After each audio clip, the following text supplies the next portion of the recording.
I'm drawing infinite cards in Marvel. This video is purely for entertainment and does not infringe on copyrights or laws. The rights to the novel and image belong to the original author. We do not claim ownership. Don't like waiting and want to listen to this fanfic in full now? Subscribe to our Patreon, where you'll find the best fanfics.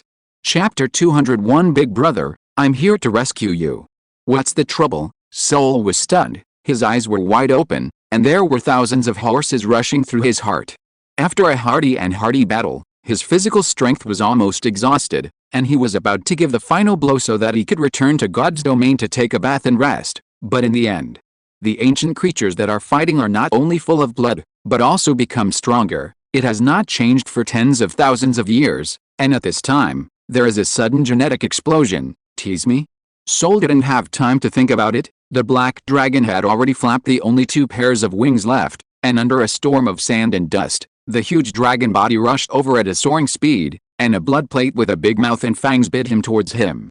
This beast, Thor's face changed drastically, and he threw Thor's hammer forward forcefully. The hammer hit the black dragon's jaw heavily, forcing the mouth to close, but the black dragon still slammed forward at a high speed. Thor supported the black dragon's jaw with both palms, and the black dragon suddenly slid sideways towards the ground below.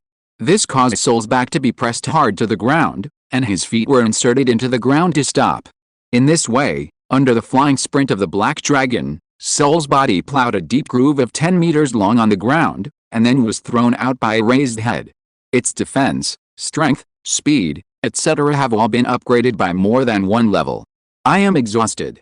I can't beat it. The person rolled and flew in the air. Thor's face was full of surprise. He opened his right palm with difficulty, followed his call, and the thrown Thor hammer returned in a straight line at an extremely fast speed.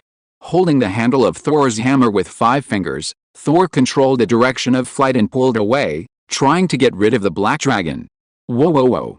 But before flying 10 meters away, with the sound of breaking wind behind him, several black thread tentacles were ejected. Soul, who was flying with Thor's hammer, was caught off guard and his limbs were tied up separately. The tentacles tightened and dragged, Soul's palm dissipated the strength and let go, and Thor's hammer fell straight to the ground. Before it was called again, the black thread tentacles were ready to wrap up, wrapping the wrists and palms firmly. It's over, Soul smiled bitterly, and when he turned around, he could see that the other end of the tentacles was connected to the body of the black dragon. The black dragon flapped its wings suddenly, dragged Soul into the sky, and landed abruptly. Dropping his body to the ground, it flew in a circle at low altitude, dragging Soul on the ground to continue plowing. On the hillside not far to the side, a black figure quietly appeared. It's about time. Seeing the upside-down battle situation, Kyle shrugged successfully, rubbed his chin and muttered to himself. The reason is very simple. Since there is no opportunity, create an opportunity. Now, here's your chance. Hateful. Being dragged and slayed on the ground by the black dragon, Thor was extremely depressed, and pulled the black thread tentacles vigorously, even using his upper teeth, trying to free his hand to control Thor's hammer. The tentacle is unexpectedly tenacious, coupled with the fact that it is constantly moving, it is really impossible to break free for a while. Just when Soul was at a loss for what to do, the roar of a mechanical engine suddenly sounded in his ears. The sound is getting louder and louder, obviously approaching here quickly. This is, Soul raised his head suspiciously, and saw a 2-wheeled motorcycle. The driver was a silver-haired young man wearing sunglasses, driving at high speed into the battle covered by the sandstorm. Ignoring the roar of the black dragon approached him. I'm here to save you, the silver-haired young man reminded him loudly, like a kind-hearted man who would do what is right. Don't come here, you will be killed. Soul's face changed slightly, but his reminder was too late. Hold head high. The black dragon noticed the existence of the silver-haired young man. The dragon body sank, and swept across with a flick of its tail. Suddenly, the hurricane howled and the dust billowed, and attacked the silver-haired young man driving the motorcycle. The performance was good, cough cough, it should be. Just in time, Kyle coughed to cover up, accelerated straight forward without retreating, and suddenly raised the front of the motorcycle at the highest speed. The motorcycle seems to have wings, and it leaps up high, and the black dragon's flicking tail just falls and sweeps under the wheels. The rear wheels landed first, and Kyle drove the motorcycle, kicking up countless gravel and dust, and under Soul's surprised gaze, he rushed to him and stopped firmly. Kyle looked down at Thor on the ground with a cold, expressionless face, and operated the motorcycle button. The vehicle-mounted weapon on the front of the car sprayed out a column of flames, and the black thread tentacles of the black dragon were burned by the flames, and instantly melted away like ice and snow. Get in the car. Kyle started the motorcycle, twisted the handle to refuel. Saul, who had just broken free from the tentacles, turned over and sat on the motorcycle subconsciously. With a roar of the engine, the motorcycle rushed out at a high speed.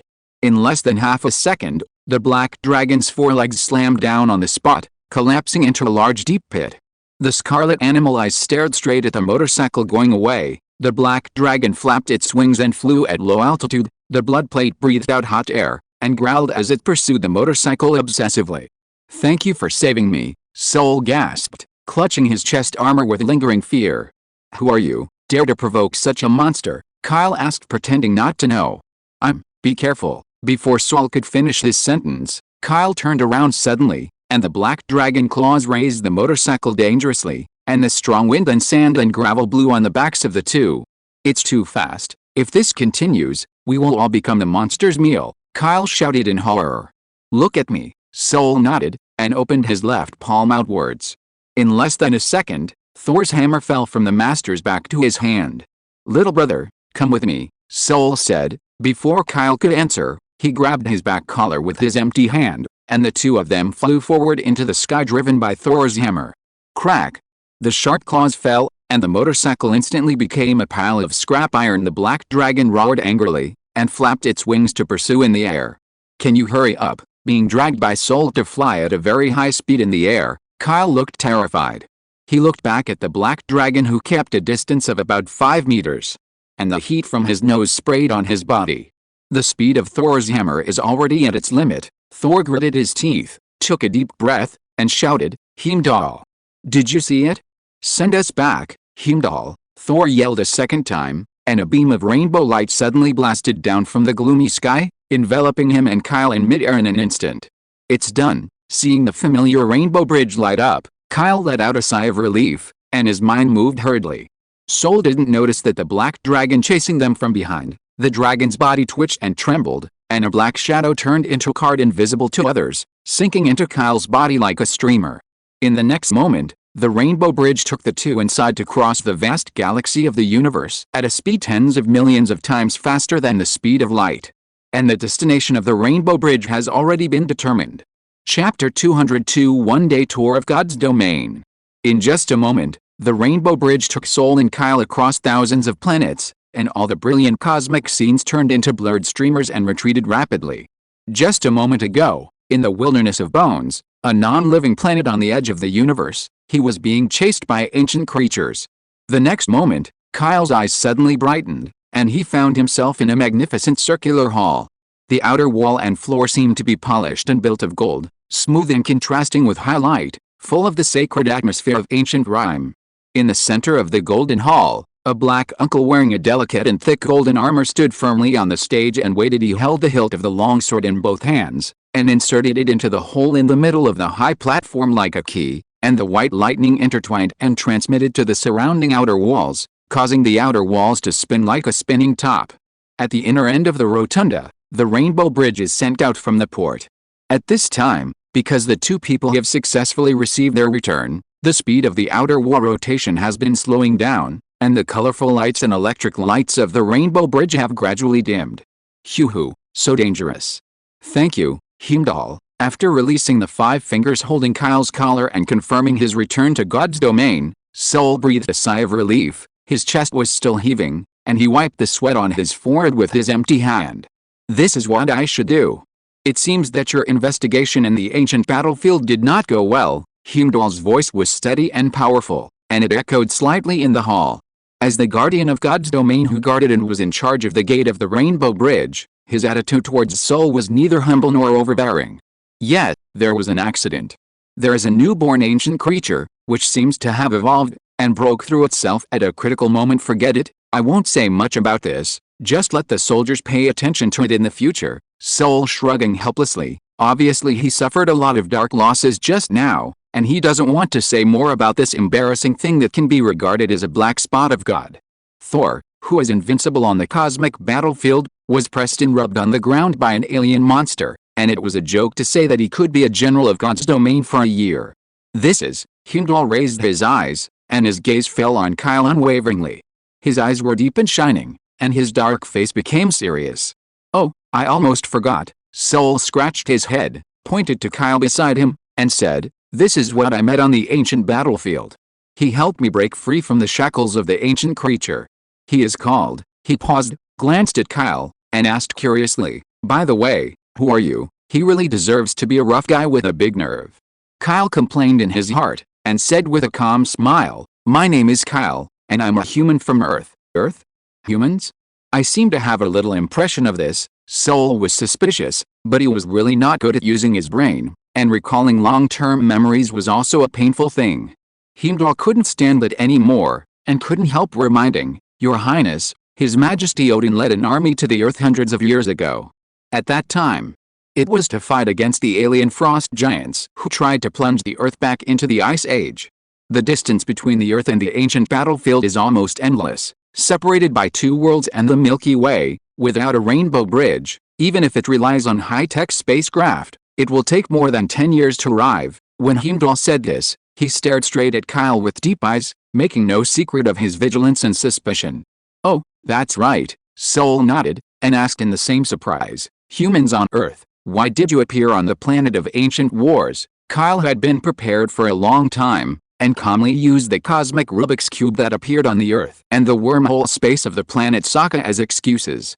These things all have the ability to span the universe, and half-truths are enough to hide it. "So, you are very unlucky," Saul laughed, believing Kyle's explanation naively. Only Heimdall still had a tense face, but this was normal. He would maintain a high degree of vigilance and suspicion for all personnel entering and exiting the Rainbow Bridge of God's domain. "Speaking of which, who are you? What is this place?" Kyle pretended not to understand, and said anxiously, "My spaceship is broken. If you have an interstellar spaceship, can you help me return to Earth?" "We're not using a spaceship." Thor smiled, thought for a moment, and asked Heimdall, "Can you open the Rainbow Bridge and send him back to Earth?" Kyle looked at Heimdall expectantly.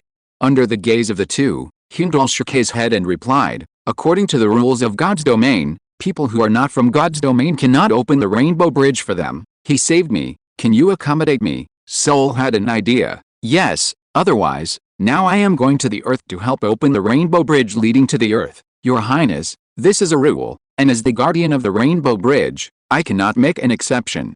You can ask His Majesty Odin for instructions, and I will immediately open the Rainbow Bridge when you get the password," Heimdall said rigidly. Soul heard Odin's name, and his arrogance subsided a lot, and he said to Kyle with a little apology, "Sorry, if you want, you can visit the God's domain, and I will meet the Father after I get the password send you home." "No problem." Kyle nodded, sighing inwardly that Soul's status was not high enough. It should be that Odin has not publicly declared him as the next king of God's domain, so it is so troublesome to open a rainbow bridge now. However, the plan went smoothly, only slightly delayed compared with driving a spaceship and traveling back and forth in the universe for a long and boring time. It is better to wait for the opening of the Rainbow Bridge and return to Earth in an instant. And for Asgard, Kyle has been yearning for a long time, and he can take a one-day tour of God's domain by the way, and he has no reason to refuse. Soul led Kyle out of the hall of the Rainbow Bridge gate, and walked out of the gate. A bright and colorful rainbow bridge stretched forward flat and straight. Kyle stood at the door and stopped. Below the rainbow bridge was the rough ocean. The sky above the head was shining with the light of the sun, the moon and the stars. At the end of the front line of vision was the great city stretching between heaven and earth. The whole body is made of gold, and the towers are densely erected one by one, like the immortal mansions of the gods, shining with indestructible sacred brilliance. In mid-air, there are also mysterious floating block buildings. Everything is full of mystery and weirdness, which makes people amazed. "I haven't answered your question just now." Soul spread his hands and said heartily, "My name is Thor, the son of God King Odin.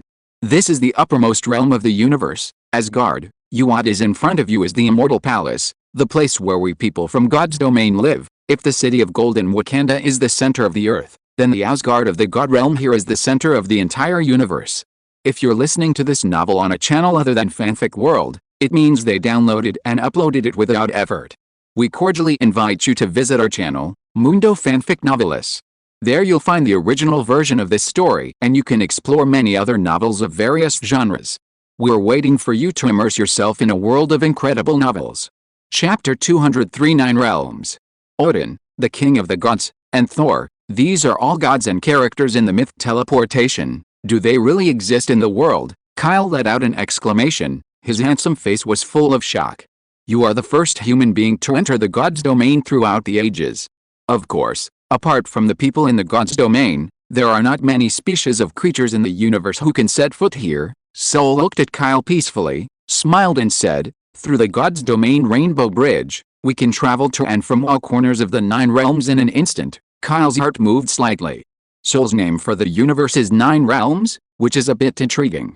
The Nine Realms here are also known as the Nine Great Kingdoms. Starfields represents Odin's 10-year-old territory that led Asgard to conquer and recover, and is the territory of most of the universe, including the Milky Way.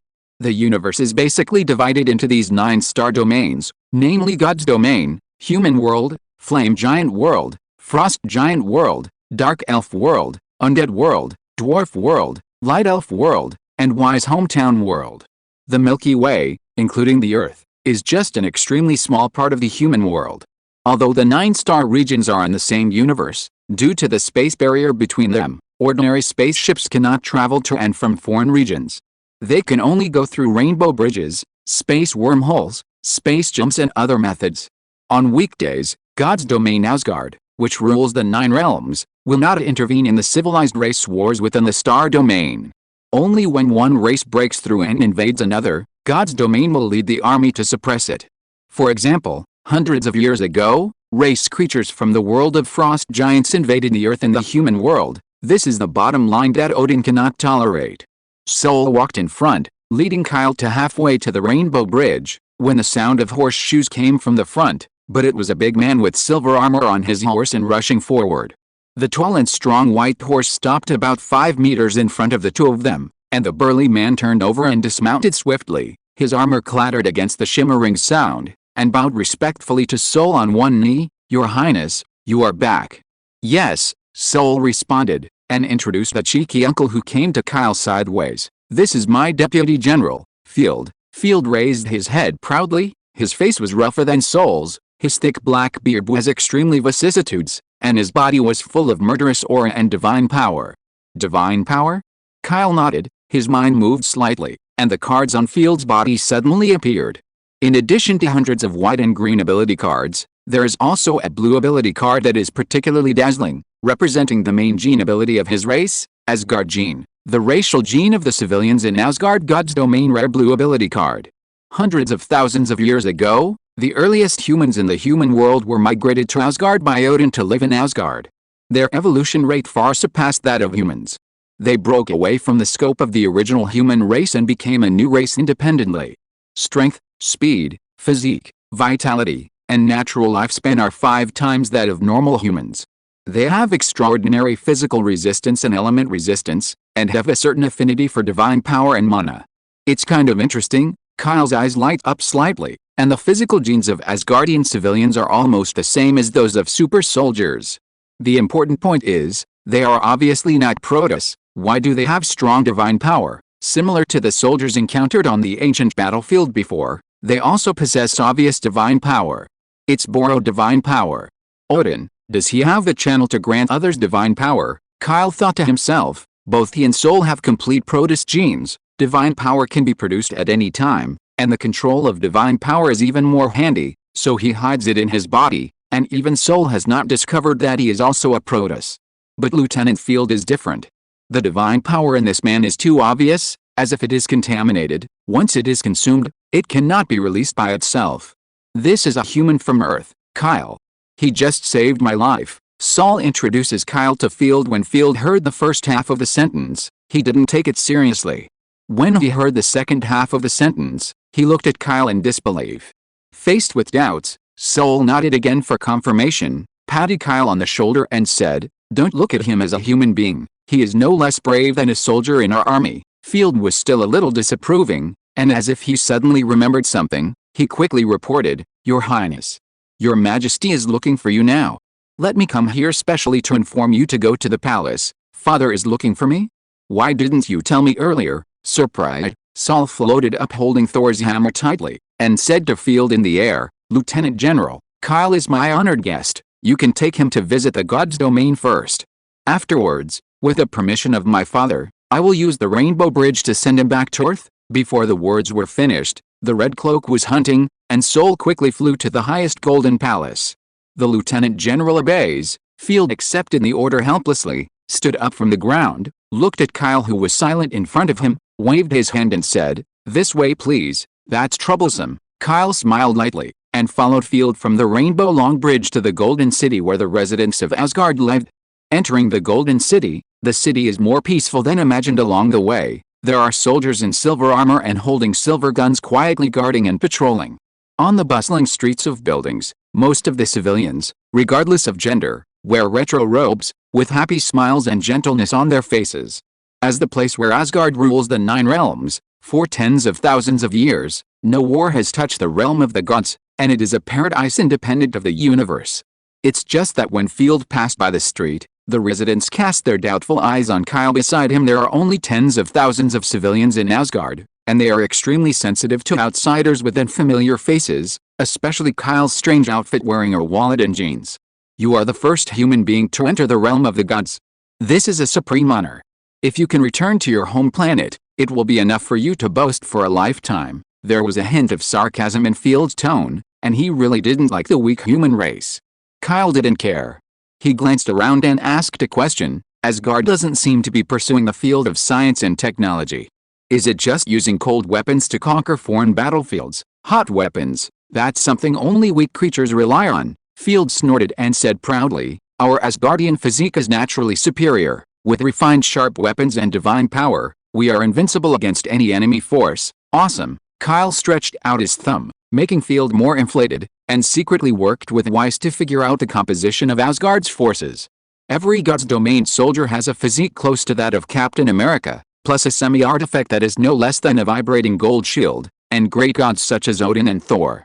This is really not an existence that ordinary racial forces can resist.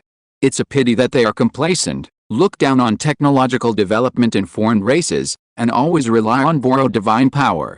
It is inevitable that they will lose Odin's protection in the future, and the gods will decline after Ragnarok. There is a lot of refined information in this chapter, which is very consistent with the setting of Marvel movies. After reading this chapter, you should be able to roughly understand the fusion of the Thor series and the Avengers series. Chapter 204 Hall of Valor, Inheritance of Divine Power. A two-winged Pegasus that travels thousands of miles a day and can accumulate supernatural power? If there is such a horse, my hometown Earth probably doesn't need to build trains and high-speed rail. This is Asgard's dual training ground? It's so vast and spectacular, it's more than 5 times bigger than Earth's Olympic Stadium, and it's worthy of the name God's Domain. Facing the novelty of God's Domain, Kyle's surprised and envious expression of a countryman who has never seen the world made Kyle's Lieutenant Field, who led him around God's Domain, feel very comfortable. There are even more miraculous and extraordinary ones. Let's go. Ben will take you to other places. Field was busy greeting, and under the influence of inner pride and vanity, he wished to lead Kyle to visit all the venues of God's Domain, let him have a good eye-opening, and admire the immortality and greatness of God's Domain Asgard from the bottom of his heart. After passing through the streets of the residential area, the horse farm, and the military training square, Field and Kyle continued to go deeper into the God's Domain, and soon came to a gate similar to a sacrificial temple. The road is paved with white and clean square bricks to the front of the hall. It is spotless. Fire plates are placed symmetrically every 5 meters on both sides of the road. The sacred boundary of the waterfall overhanging the end of the ground.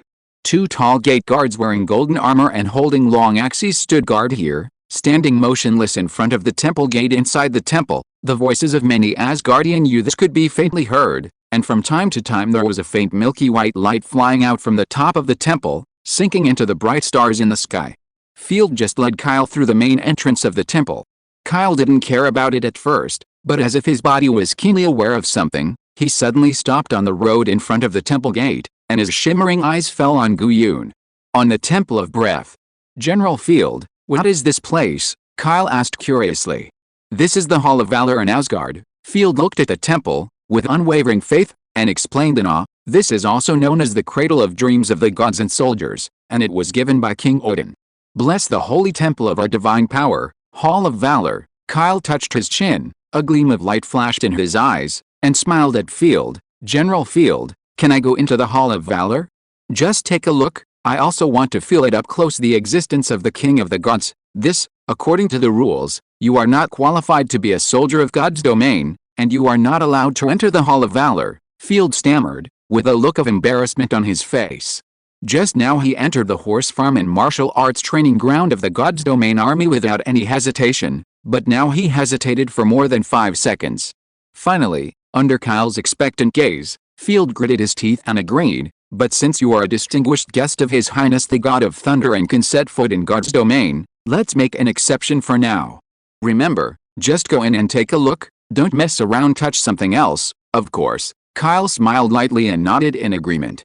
Now that Field had made a decision, he no longer hesitated, and took Kyle directly to the gate of the Hall of Valor.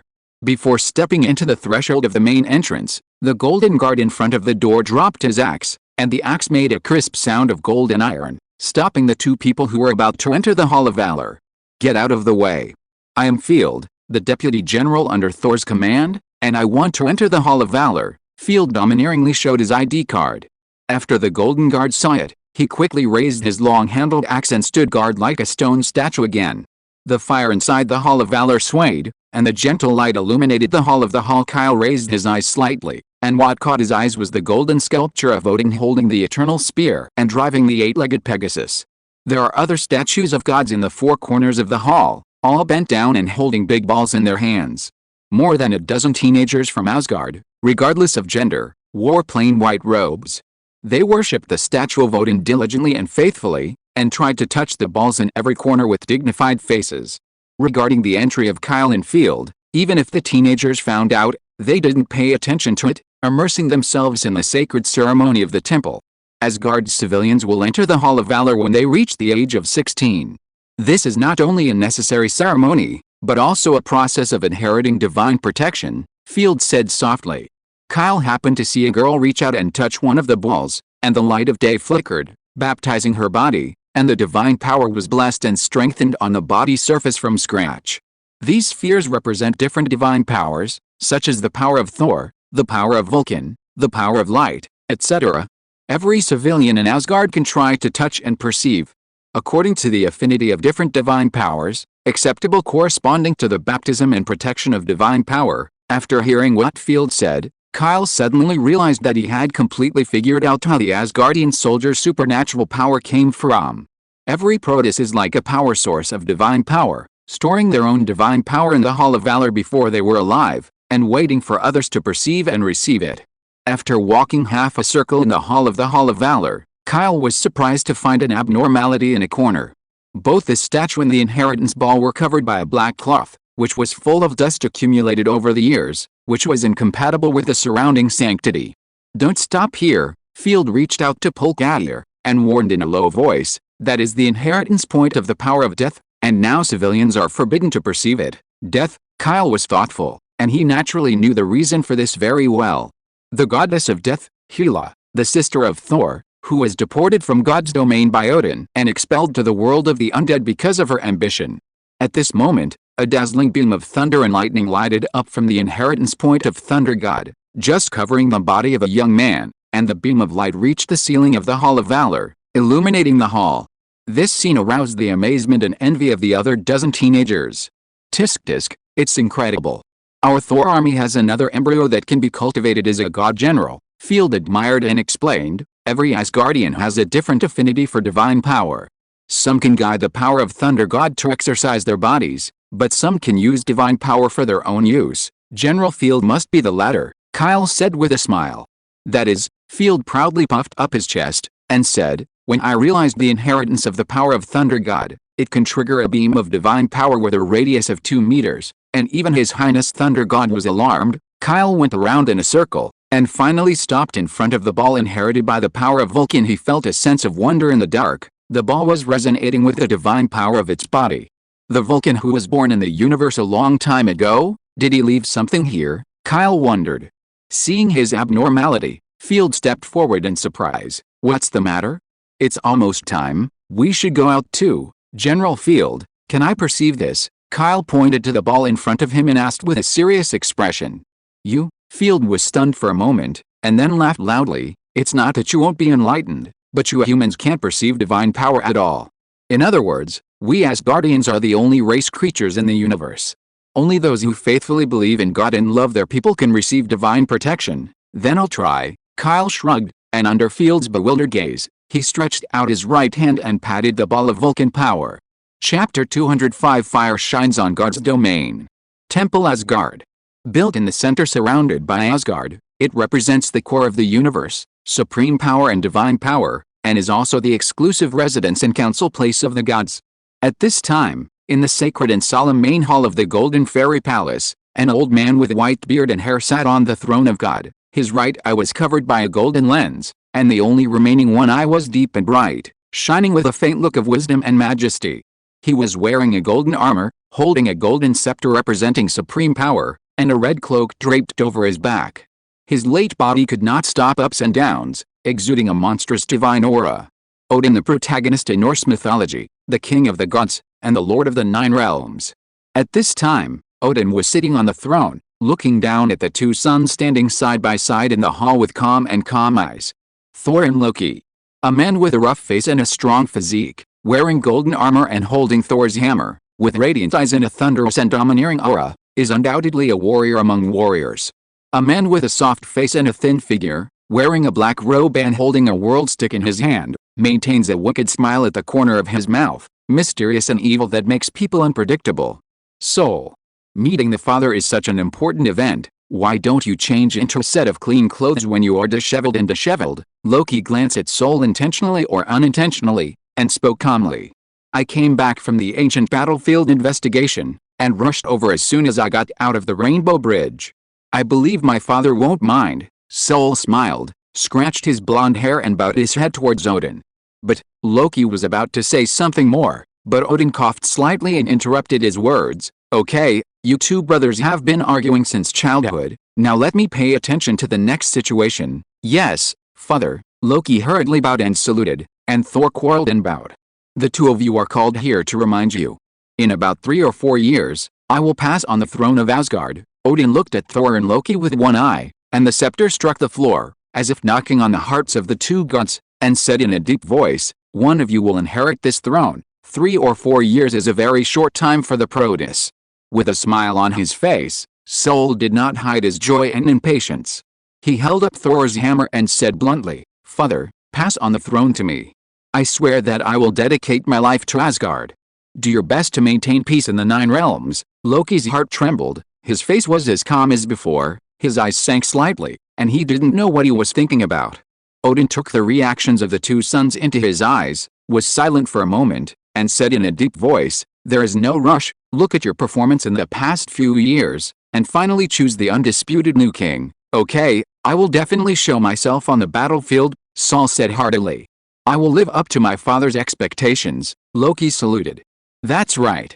Father, there is one thing I hope to get your permission. Soul was about to take this opportunity to tell about Kyle, but at this moment, the Asgard palace trembled slightly due to an accident. What happened? Soul and Loki's expressions changed. Not only did the earthquake not stop, but it became bigger and bigger. And even the gold craft ornaments rolled to the ground with clanging noises. Odin couldn't sit still and stood up from his seat, his one-eyed solemn gaze passed over Saul and the two, and turned to the external scene at the entrance of the main hall behind them. Thor and Loki turned around together, and when they saw the source of the shocking change, their hearts were shocked, and they were as shocked as hearing that the throne was about to be handed down. Outside the entrance of the main hall, a flame with a radius of 10 meters rose from bottom to top, rising into the sky like a totem pole, and submerged vigorously into the starry sky. The flames were golden and reddish, brightly burning the vast expanse of the sky, and the thousands of bright starry mornings seemed dimmed at this moment. This sudden change caused all the creatures in Asgard to look at the fire that connected the sky and the earth in horror. In an instant, the fire shines on the god realm. That direction is the Hall of Valor. Loki twitched his lips, opened his eyes and said, since the Hall of Valor was founded, has there been such an exaggerated perception of divine power? As far as I know, no. Thor shook his head. Who said there is no? Odin retorted, looking at the burning clouds in the sky of God's domain, pondering and said, back then, when Heimdall sensed the divine power, there was a scene similar to the big movement. No, this time the movement is even bigger a little. Sol and Loki looked at each other, and said in surprise in unison, Father, what do you mean? Asgard, there is another guardian of God's domain, Rainbow Bridge, portal. Holding the sword in both hands, Heimdall suddenly opened his eyes and looked forward, as if ignoring the distance and space. He directly looked at the scene in the Hall of Valor. How could it be? How could it be him? Heimdall stared. His dark face, which had always been calm, showed shock for the first time. At this time, in the Hall of Valor, Kyle put his right hand on the sphere, and the fire beam that resonated with it caused Field, a dozen Asgardian youths, and even the entire temple building to be wrapped in it, and the real and illusory flames soared into the sky universe. Sure enough, there's something, Kyle whispered to himself. His physique was pulling the remaining Vulcan power, not to mention, who knows which Vulcan left something inside the ball. That thing can only be taken out by fellow Vulcans. It may be a private treasure house. After the death of God, no one noticed it for many years. Now, it's cheaper for me. Kyle's thoughts sank, and he resonated with his Vulcan divine power, using it as a key to open the treasure house, and slowly took out the thing. A little bit of broken memory, gathered into a string, pieced together a complete message in my mind. In Kyle's card space, a card gradually turned from nothingness to reality, glowing with dazzling purple light, which was particularly conspicuous among the crowd of cards. Forging method of Eternal Sword, Forging method of Eternal Sword, purple rare ability card. Required materials, World Tree branches, Eternal Fire, Euro metal, Rubik's Cube fragments, broken star ingots, God's blood, etc. It needs to be forged in a superstellar furnace, and has the power of a cosmic planet-level artifact. It's not a real thing, but just a way to forge a divine weapon? The previous Vulcan, at least keep your divine weapon, Kyle sighed secretly. The materials for forging swords are rare and rare. He doesn't own most of them. Some of them have never even heard of them. He can only collect them slowly in the future. After getting what he wanted, Kyle withdrew his palm, and the firelight gradually dimmed. The body's surface was still burning with a faint and transparent red flame, and the dense divine power was constantly leaking out. With a click sound, the ball that inherited the perception of Vulcan's power shattered, indicating that the inner divine power had been exhausted and emptied.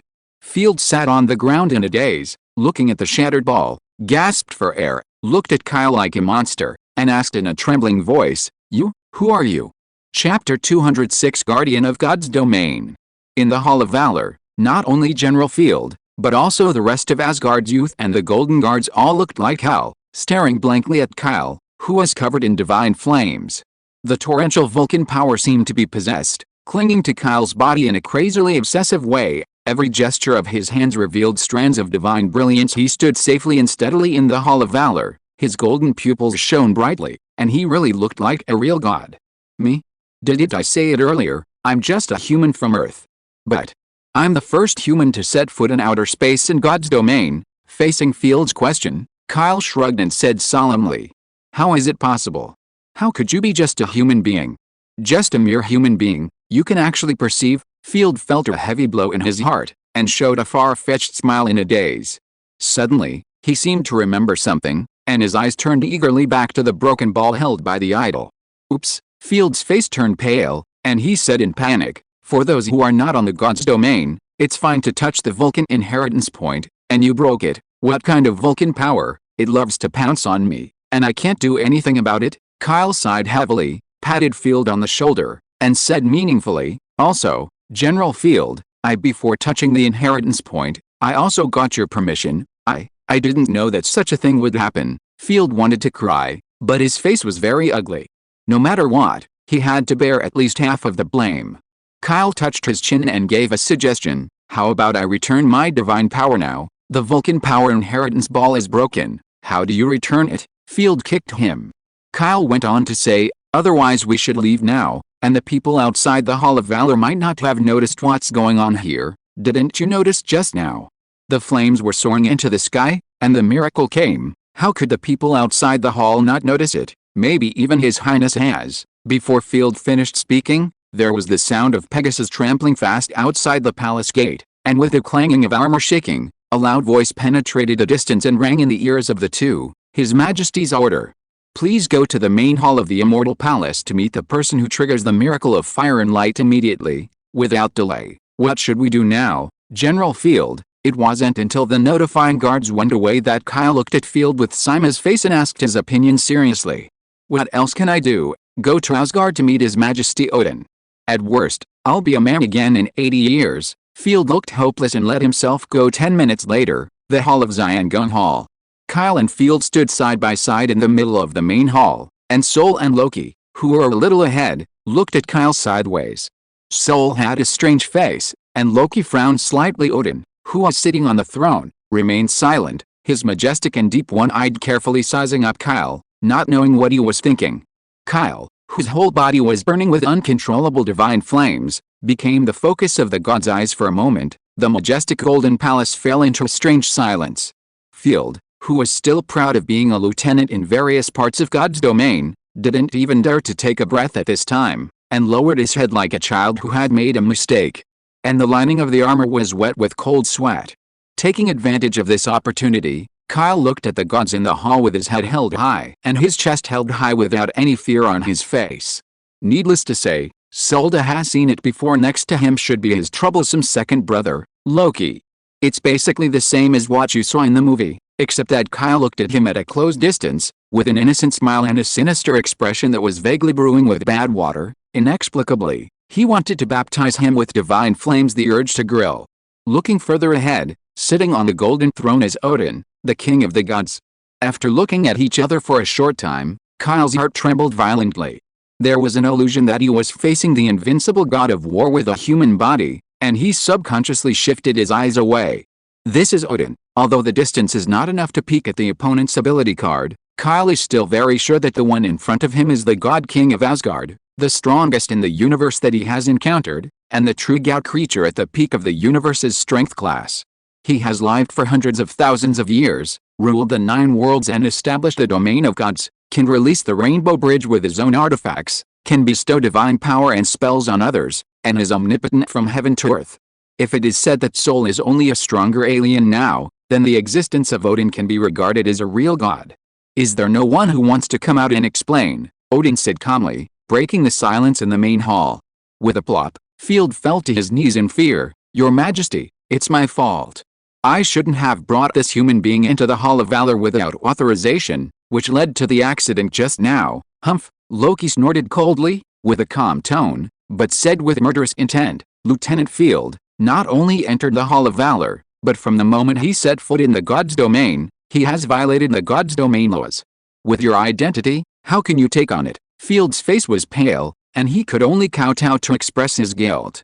Okay, Sol took a deep breath, walked out, stood in front of Field, knelt on the ground on one knee, and reported to Odin, Father, I brought Kyle into the realm of God, and I also ordered Field took Kyle to visit everywhere. If these are all faults, I will bear all the responsibility. Are you responsible? You are really going to cause trouble. I just told you about the throne, and you still want me to pass it on to you with peace of mind. Odin's words contained anger. Sol gritted his teeth and bowed his head in silent salute. Loki saw everything in his eyes, and there was a wicked smile on the corner of his mouth, which soon disappeared. Odin stared straight at Kyle, and asked majestically, Your name is Kyle, right? Yes, Your Majesty the King. Kyle bowed lightly to show his respect, and did not kneel down. I'll give you a choice. Odin raised his voice, and the words echoed in the hall calmly and powerfully. From now on, join the god's domain, become the guardian of the god's domain, and stay in the god's domain to guard the Hall of Valor. You're right, with Heimdall is on the same level, only one level lower than me, and the same level as Thor and Loki. Father, Loki's face changed slightly, and when he was about to say something, Odin raised his hand to stop him. Sol and Field looked up, staring at Kyle behind them, looking forward to his answer. Join God's domain, how many cosmic beings dream of it? Most people would refuse for no reason. It's a pity that Kyle is really not an ordinary person. Kyle smiled indifferently, looked at Odin, and said firmly, Sorry, forgive me for refusing. Chapter 207 Guardian Kyle. Forgive me for refusing. The sound was not loud, but it was just enough to spread back and forth in the quiet main hall of Asgard Palace, making everyone who heard the answer, except for Odin, who was very deep in the city, change their colors. Turned down. Loki opened his mouth wide in surprise, looked at the expressionless Kyle, and really wanted to ask loudly, "Do you know what you just rejected? Guardian of God's domain, it is already a step to become a god, except for Odin who is aloof. Even these princes cannot issue orders to the guardians. It can be said that to a certain extent, they are honorary positions on the same level as the royal family of gods. Moreover, the guarding place is not the Rainbow Bridge, which is the gateway to the god's domain, but the Hall of Valor in the depths of the god's domain, which is considered the most leisurely and stable job." Solenfield's heads were lowered even lower now at this time. Kyle's refusal of Odin's proposal may become the fuse of a major change. When Odin was angry, the 9 realms would be shaken. Otherwise, the God King has no temperament and is good at fighting. How did the huge 9 realms conquer and rule? Of course, over the years, after Odin intentionally abdicated due to many secret injuries, his temper has also calmed down a lot, and his temper tends to be more gentle than that of an old man. Odin's scepter hit the floor. Sol saw that the situation was wrong, and hurriedly interceded for Kyle, saying, "Father, Kyle has always wanted to return to Earth. I said there is one more thing, which is to open the Rainbow Bridge to send he goes back." Odin remained silent, looking at Kyle majestically, as if wanting to hear his reply. Kyle's face was neither happy nor sad, and he said sincerely, "I left the Earth, and I don't know how long it has been in outer space, and I want to go back a long time ago.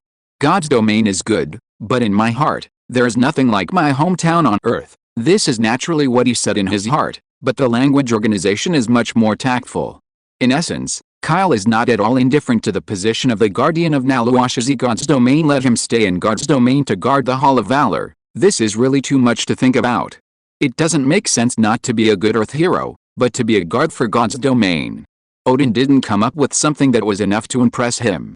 He wanted nothing but a white wolf and forced him by threats alone. It doesn't exist. "Father, in my opinion, it's better to lock him with a skylock and use it as the inheritance point of Vulcan," Loki suggested in a slow voice. "So poisonous? I have a grudge against you, right?" Kyle glanced at Loki, and secretly made a calculation in his little notebook, which he would slowly settle in the days to come. "Father, Kyle is not from our world. The matter of Vulcan's power is purely accidental. Let him go back to Earth," Sol pleaded. Odin remained silent, his concentrated eyes resting on Kyle. Kyle's body tensed slightly, and he sighed inwardly. Fortunately, the divine power of the previous Vulcan was attached to his body surface, concealing his own inner divine power. If Odin knew that Kyle was a Protoss, it would be another more difficult situation to deal with. After all, most of the Asa Protoss are hostile to the rest of the Protoss. "You can go back to Earth?" The first half of Odin's sentence didn't let Kyle relax, but the second half followed. "But you still have to accept the position of guardian of God's domain, otherwise, I can't let you leave God's domain." "What do you mean?" Kyle asked seriously. "You can get part of the rights of the guardian of the God's domain, such as using the Rainbow Bridge to and from the God's domain, or entering the Asgard. The obligation to pay for it is that when Asgard encounters foreign enemies and disasters, you need to act as the guardian of the God's domain to help." After Odin finished speaking, not only Kyle was stunned, but even Sol and Loki showed incredible expressions on the field.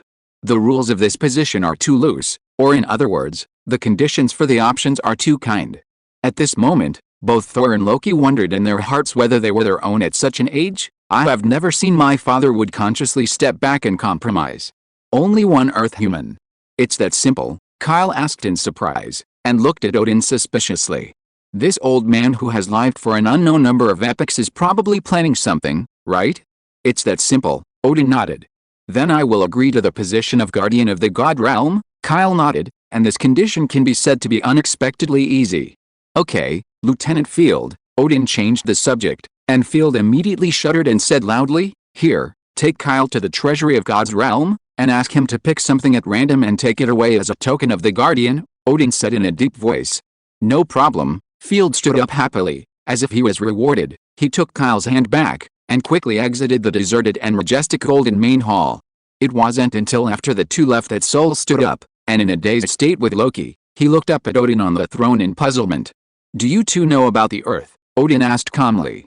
"I know, my father once went to the Earth to fight to expel the frost giants, located in the human world, on the edge of the Milky Way, in a wild place." Thor and Loki gave answers respectively. It is said that our God realm is the head of the 9 realms, surpassing all realms. But in fact, the strongest overall strength in the 9 realms is the human world. Odin paused, and the one-eyed eyes revealed complicated meanings. The human world is said to be centered on the Galactic Federation, but secretly, the Earth is a new star with endless potential and rapid development. Sol and Loki still didn't take it seriously when they heard the words. Sometimes the concepts that have been ingrained for hundreds of thousands of years cannot be completely reversed with a few simple words. Just because he is a native of Earth, that's why the king chose to let him go, Loki asked incredulously. Of course it's not such a simple reason. Odin shook his head, looked at his 2 beloved sons, and said inexplicably, "You will know later.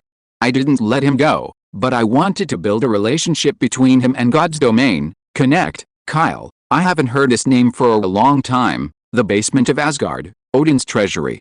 In the passage leading to the treasure house, the eerie and cold light-colored floor is laid, with some blue flames flickering on both sides, and the tall guards are as silent as sculptures. Brother Kyle. No, it should be called the Guardian of Kyle now. Field smiled, and while leading the way, he said enthusiastically to Kyle, "Be sure to take care of my little brother in the future, little brother."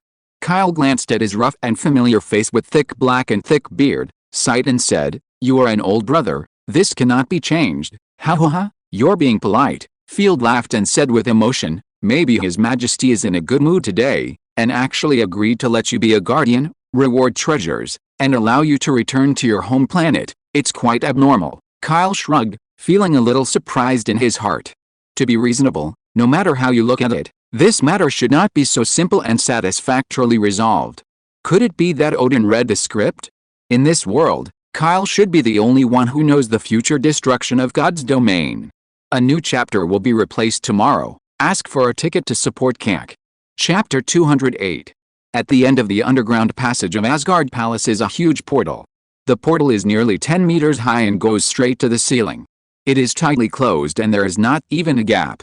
On the main entrance, there is a sculpture of Odin in battle armor, driving a horse, holding the eternal gun, and conquering the mighty and magnificent sculptures of the 9 realms.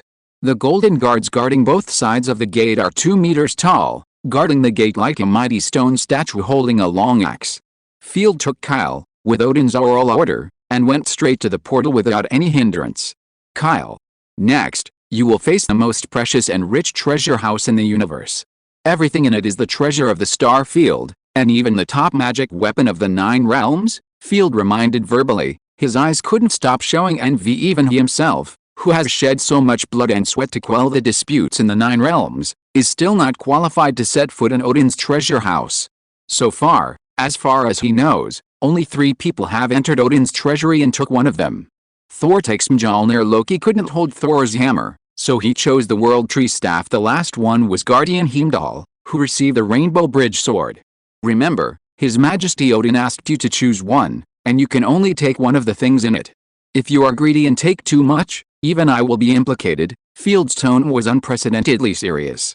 I understand. Kyle nodded in agreement, his eyes twinkled brightly, and he also harbored a faint expectation in his heart. Odin Treasury. It is nothing more than the items that Odin has collected and stored for so many years in his battle to rule the 9 realms. The things inside are not of the grade of artifacts, and even Odin can't afford to lose this old face. Garge. Pushed hard by the guard, the huge door of the treasure house was slowly opened, only opening the passage for one person. Kyle stepped into it without any hesitation, and it was pitch black without a light source inside. The sound of footsteps echoed slightly, as if sensing the arrival of someone. The blue flame hanging on the wall and ceiling lit up, revealing a path that continued flat and deep into the hall. On the side of the treasure house hall, every 5 meters away there is a shimmering golden platform, each of which has a lonely treasure stored there. Let me see what they are all about. Kyle took a deep breath, rubbed his palms, licked his dry lips, and quickly approached the first treasure. It was a crystal ball with its own light source, as crystal clear as a luminous pearl, with a mysterious atmosphere. Compared with the Earth, Kyle is already a well-informed and all-round hero, let alone Weesey, an artificial intelligence mechanical creature, who has a database of items from the planet Sokka, but at this time looking at the crystal ball, still unable to identify what it is. It seems to be contaminated with mana, Kyle said to himself. His mind was concentrated on the crystal ball, and an item card quickly appeared. Agamotto crystal ball, a treasure handed down by the mage family golden item card. Possesses the power of all-seeing, able to cross multidimensional space dimensions and world interfaces, and detect the source of target magic and energy. Mana is required to activate it, and as long as there is a trace of corresponding energy, it will check the spatial coordinates of its biological existence. Used to the extreme, it can detect dangerous events from the future. Really? Kyle rubbed his chin and muttered in a low voice, I'm afraid Odin is related to the generation of Earth's ancient mages, otherwise how could there be such a thing? But this is a purely auxiliary top magic weapon. Kyle skipped it directly and walked to the second stored item. It was a compact eyeball-shaped ornament, which was even more creepy and scary than a crystal ball. When he approached it, the golden pupil seemed to be staring straight at him. Warlock's Eye, a treasure handed down by the mage family golden item card. The Warlock's Eye is a top magic weapon worn on the chest. It is controlled and used with mana. There will be golden eyes on the forehead, which can see through everything and trace back to the origin of the universe. Used to the extreme, it can emit dazzling light, dissipate the black mist and phantoms of the dark dimension, and specialize in the dark creatures of multidimensional dimensions. Kyle was speechless for a while. One piece and two pieces. Why are these things in Odin's treasure house all from the earth? Odin, this old guy, wouldn't he just plunder the ancient treasures of the earth? Kyle walked quickly to the third treasure, only to see that it was a black box emitting a cold air. It was 3 meters away, and even his skin felt cold. Ice box, the artifact of the frost giant's golden item card. Contains endless frosty cold air. Using it can instantly turn an area into a frozen place. To the extreme, a living planet can enter an eternal ice age. Kyle frowned, and took a step back uncomfortably. The divine power in his body was about to move, and he had the instinct to release the surging divine flames and fight against the cold air of the icebox. Frost giants are old enemies with Vulcan. Kyle suddenly realized this and exited the frozen box storage point. Next, he checked the treasures stored in the treasury one after another. There were treasures of a family of advanced creatures from the 9 realms, and elementary artifacts made by world branches or Wooloo, all of which were golden-grade artifacts. Among them, 2 items caused Kyle to stop for a long time. Life card, the Monument of Life and Time golden item card. The inscription left over from the distant civilization of Atlantis, the words engraved on it are very magical, recording the equation of biological evolution. Any organism can evolve to the top form, perhaps from an unknown universe.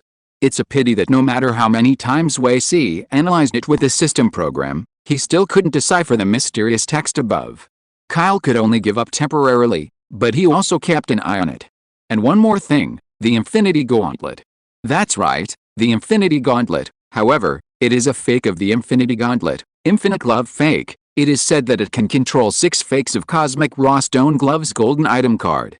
Only 1 cosmic stone can be placed, and after using the ability for a short time, the glove will gradually shatter and be damaged.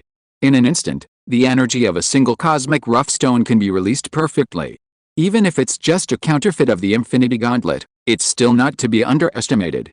If Kyle still has the original Space Stone in his hand, he will probably choose the fake Infinity Gauntlet without hesitation. This can be used as the ultimate amulet and the ultimate move at the bottom of the box.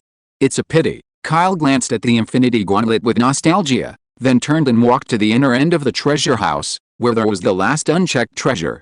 A golden fire plate was placed on the display stand, and a seemingly ordinary flame burned inside, and the light of the fire shone slightly on his face. Kyle's heart twitched, feeling his own divine power, unnaturally attracted and affected by the flames in the fire plate. Eternal Flame, the artifact of the Flame Giant's golden item card. Neither god nor man created it. The past, present and future will always be an eternal living fire, burning according to a certain scale, and extinguishing according to a certain scale. There is the mystery of the source of cosmic fire, which contains the power of destruction and regeneration. Chapter 209 Return to Earth. The main hall of Asgard Palace. Your Majesty, the guardian of Kyle has selected the artifact in the treasury, and His Royal Highness Sol is now leading him to the direction of the Rainbow Bridge. Field respectfully knelt down on one knee and saluted, and reported to Odin on the throne. What did he choose? Odin narrowed his one-eyed eyes and asked in a deep voice. Eternal Flame. He took the Eternal Flame away, Field replied cautiously. What? How dare human beings choose the Eternal Flame and bring it out of God's domain? Before Odin made a statement, Loki, who was still serving in the main hall, changed his face drastically, and said with shortness of breath, "Father, the eternal fire is, I know." Odin shook his head slightly, and said in a low voice, with a little deep meaning, "I said, he can choose whatever is in the treasure house and take it away. Since he chose the eternal fire, then so be it." "Yes." Loki lowered his head, his face unwilling. "The eternal flame, which is related to the future of God's domain and the important thing that triggered the twilight of the gods, was actually handed over to an outsider like this." At this time, the portal of God's domain Rainbow Bridge. Pada. Sol held Thor's hammer in one hand, and held Kyle's arm in the other. The two flew out of Asgard like this, landed and stood firmly at the end of the Rainbow Bridge. Kyle was still holding the golden fire plate. There was no fuel in the plate, and the flame was burning in it, flickering forever. "Kyle, I will send it to you. There are still some small disputes on the edge of the 9 realms, and I need to deal with them." Sol looked at Kyle sincerely. His eyes fell on the eternal flame in his hand, and expressed emotion said, "I really didn't expect that in a blink of an eye. You became the second guardian of my God's domain." "I didn't expect that either." Kyle shrugged and smiled slightly. "You must miss your hometown very much, so I won't delay your trip. My father, the king, often mentions the place name Earth." Sol smiled, scratched his head and said, "When I have a chance in the future, I must go to Earth to see." "No problem, I will treat you well when the time comes." Knowing that the Earth is good, maybe you don't want to go back to God's domain, Kyle teased, turned around and walked into the Rainbow Palace, and waved his hands back. "Goodbye, goodbye." Sol's loud farewell sound came from behind, and Kyle didn't look back, and walked directly into the previous Rainbow Hall. Heimdall, who had been guarding here all this time, stood tall on the platform, opened his eyes and looked down at him. "Heimdall. Now, I should be qualified to use the Rainbow Bridge." Kyle and Heimdall looked at each other and said calmly. Heimdall nodded, his attitude was a little more relaxed than before, and he replied calmly and forcefully, "Naturally, you are also a guardian. You have the authority to use the Rainbow Bridge to go to any known peaceful place in the 9 realms." He paused, and then said, "If you want to enter God's domain outside, just shout my name. My eyes can see anywhere in the 9 realms. As long as I see you, I can activate the rainbow the bridge leads you." "Okay, now I'm going back to Earth." Immediately, Kyle snapped his fingers lightly, his body and mind quietly excited and joyful. "Go a few steps forward," prompted by Heimdall. Kyle came to the interior of the temple against the wall, and the port instrument of the Rainbow Temple was aimed at his body. "Target Earth, I'm going to open the Rainbow Bridge," Heimdall said, walked up to the highest point of the central platform, held the Rainbow Bridge sword with both hands and lifted it up, aiming at the key-like socket with the tip of the sword and inserting it suddenly. Zizzy. The white electric light was transmitted from between the Rainbow Bridge to the surrounding outer walls, and the rainbow-shaped spherical temple rotated rapidly, and the port condensed and spewed out colorful lights, instantly covering Kyle, who was holding the fire plate. It can be seen from the outside that the Rainbow Temple is also on the edge of the waterfall cliff. The tank-like muzzle at the outer end adjusts its angle downwards, shooting out a gorgeous rainbow beam, which instantly penetrates the domain of the gods and crosses the 9 worlds. Kyle shuttled in the Rainbow Bridge. The scene of the star field in the field of vision was in turmoil, and the bright starry morning was blurred and receded. The ambiguity of crossing the universe disappeared, and Kyle, who left the god's domain, followed the rainbow beam of light and landed on a barren land. Earth, Kyle, are back. Before he could check the location, even a cold-tempered person like Kyle couldn't help but clench his fists and shouted to the sky. But he couldn't even hear the voice coming out of his mouth. Soon, he was keenly aware that something was wrong with the surrounding environment. The gray and white ground, with not a single blade of grass growing, is full of potholes and circular dents, and there is no trace of life in the vast area within the field of vision. Looking up, there is a boundless starry sky full of bright stars. The most important thing is that there is no air, no sound, vacuum. Realizing this, Kyle frowned slightly, first extracted the eternal flame in his hand into a card, and then summoned the venom, symbiotic, and fully covered to form an all-in-one combat suit. Weiss transformed into a headset, which was also wrapped in a venom coat. Now, its voice was finally heard clearly. "Master, the soil here is rich in elements such as silicon, aluminum, potassium, barium, hafnium, and rare earths. No water source, atmosphere, food supply, etc. have been detected within a few miles. It is initially judged as an environment that is not suitable for human living, and it is ruled out as regions of the Earth. Of course I know this is not the Earth. What's going on in Heimdall? Did I get it all wrong? Kyle's face was slightly cold.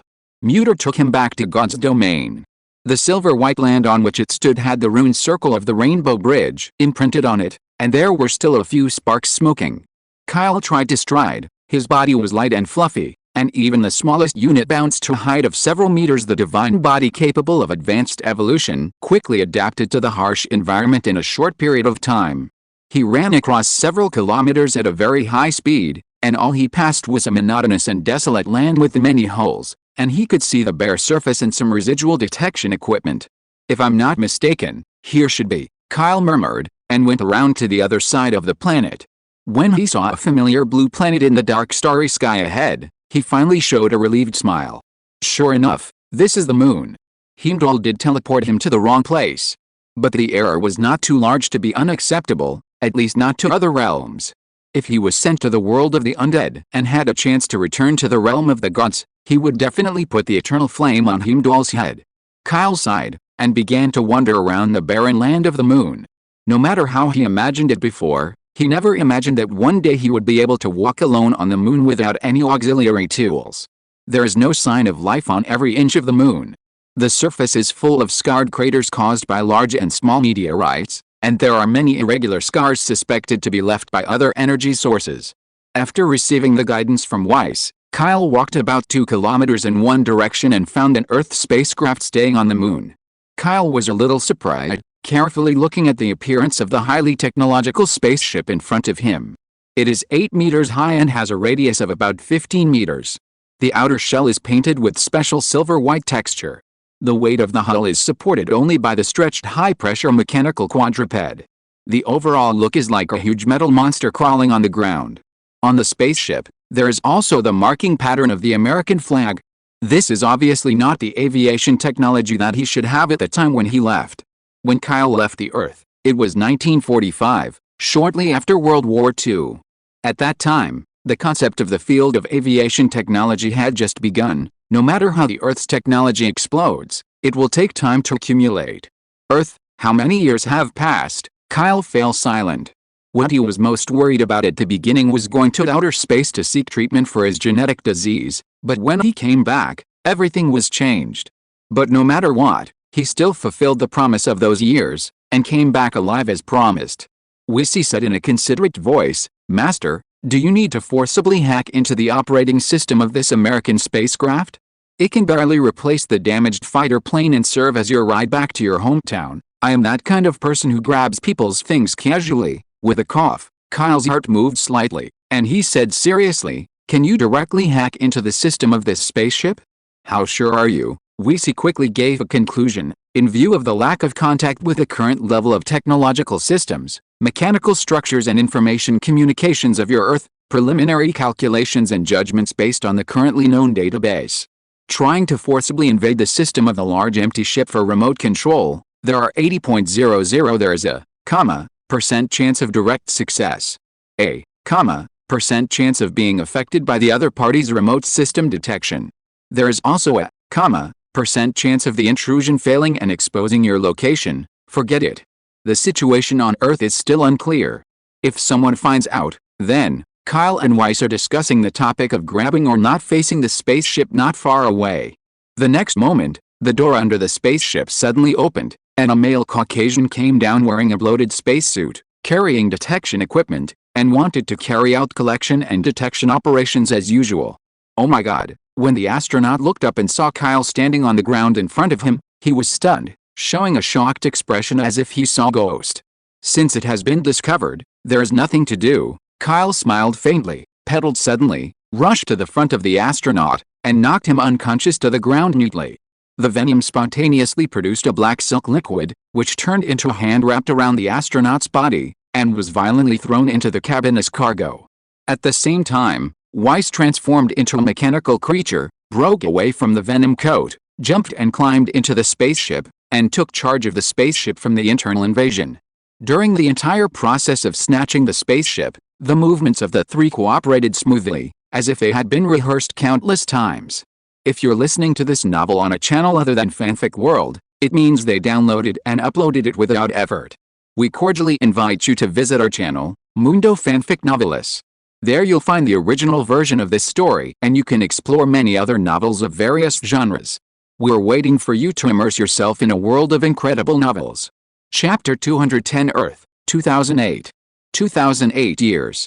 This year, Ellis's votes crushed the other candidates and became the new president of the United States. This year, the thermal weapons industry of Stark Industries spread all over the world, and the United States expressed its willingness to support Stark Industries as the #1 enterprise and carry out in-depth cooperation. This year, Banner, a professor of biology at Culver University in the United States, mysteriously disappeared in the radiation leak of his laboratory several years ago, and no one has yet found him. It's only halfway through the year, which is the beginning of June. Recently, 2 major incidents have occurred one after another, which have caused wild rumors on the internet and news media, and positive and heated discussions among the whole people. First event. The chairman of Stark Industries, the world's largest arms dealer, a playboy, and a genius, Tony Stark, displayed bombing missiles specially produced for the U.S. military in the wilderness of the military, and was attacked by terrorists on the way back with the army. All the accompanying American soldiers were shot and massacred. Tony's body was never found and his whereabouts are currently unknown. For Tony, some people are obsessed with appreciating his talent and wealth, and more people are unstoppable jealousy and envy. But no matter what, he is a talented engineer who changed most of the technology in the 21st century. He is a rare talent on Earth. Although he is arrogant and romantic, and has many black spots, people still pay enough attention to him in society. The U.S. military FANG, on the other hand, searched and searched around the world like crazy. In the original newspapers, the details and analysis of Tony's disappearance were reported day and night, until the second incident yesterday appeared. Second event. The American Airlines spacecraft Apollo 8 did not stay on the moon for a week according to the schedule, and did not make any contact with the Underground Aviation Bureau, so it switched to autonomous driving mode and made an emergency return flight late last night. The Underground Aviation Department failed to contact the spaceship. It was not until early in the morning that the space capsule was found through positioning in the mountains and wastelands of the Middle East. At that time, the space capsule had successfully landed, and the astronaut inside was in a coma and seriously injured. After research, it was found that there was no trace of intrusion in the spacecraft space capsule, and the black box monitoring was destroyed by some kind of magnetic field interference. Later, after the astronauts were rescued and recovered, they were detained by many departments in the interrogation room. The interrogation lasted for a week, but they still failed to obtain relevant information. The astronaut's thinking was normal and his health was normal, but he repeated 2 sentences in reply. "I saw a black angel on the moon. Believe me, I was knocked out by the black angel." This space black angel mysterious incident has not been solved after thousands of years, and it has become the world's largest unsolved mystery, which is classified as the country's top archives. Of course, these are all for later. At this moment, the remote mountainous wasteland area in the Middle East is 10 kilometers away from the place where the space capsule made an emergency landing. Boom! The engine sounded, and an old off-road Jeep quickly drove across the desert wilderness, raising waves of dust. Inside the car, a mechanical music box resembling a robot was placed upright on the driver's platform, and the speaker emitted explosive and cool electronic music, and every note was trembling in a climax. Sitting in the driver's seat was a young man wearing a hooded jacket and jeans. He was manipulating the steering wheel with one hand, while the other hand was leaning against the window. Brilliant silver hair blew up and stroked his forehead. "Weiss, what song are you playing?" the silver-haired young man snorted dissatisfied. The deafening electronic sounds in the car stopped abruptly, and then a gentle male voice came out of the speaker. "Master, this is the most popular song in the United States this year. Are you indirectly describing me as old-fashioned?" Kyle frowned. After Weiss invaded the database in the space capsule, he knew the basic situation of the current era of the Earth. Unexpectedly, after passing through 2 large space-time wormholes in a row, it took less than a month to go out into space, and the Earth is now in the 21st century. In 2008, more than half a century has passed since we left in 1945, and it has been 63 years to be exact. 63 years. For humans, this is probably a lifetime. Master, you have to admit now that if you measure it by the time of the Earth, you are undoubtedly an old man who is nearly 90 years old. Weesey calmly narrated this cruel fact.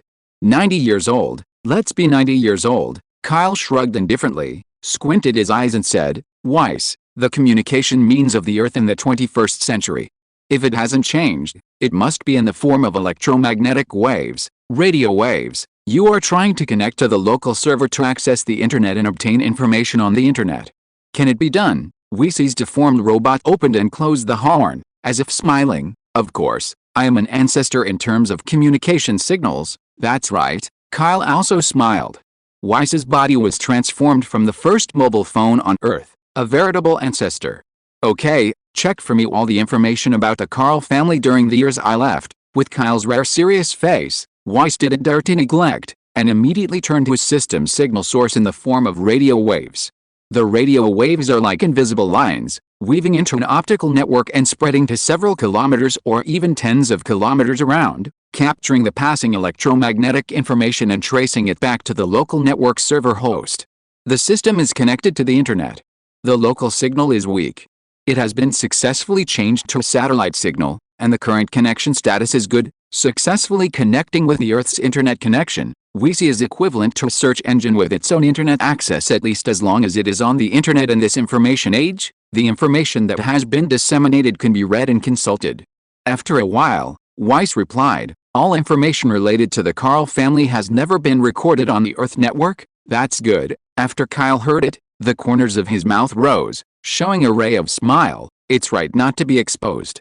I have worked so hard to prepare for so long.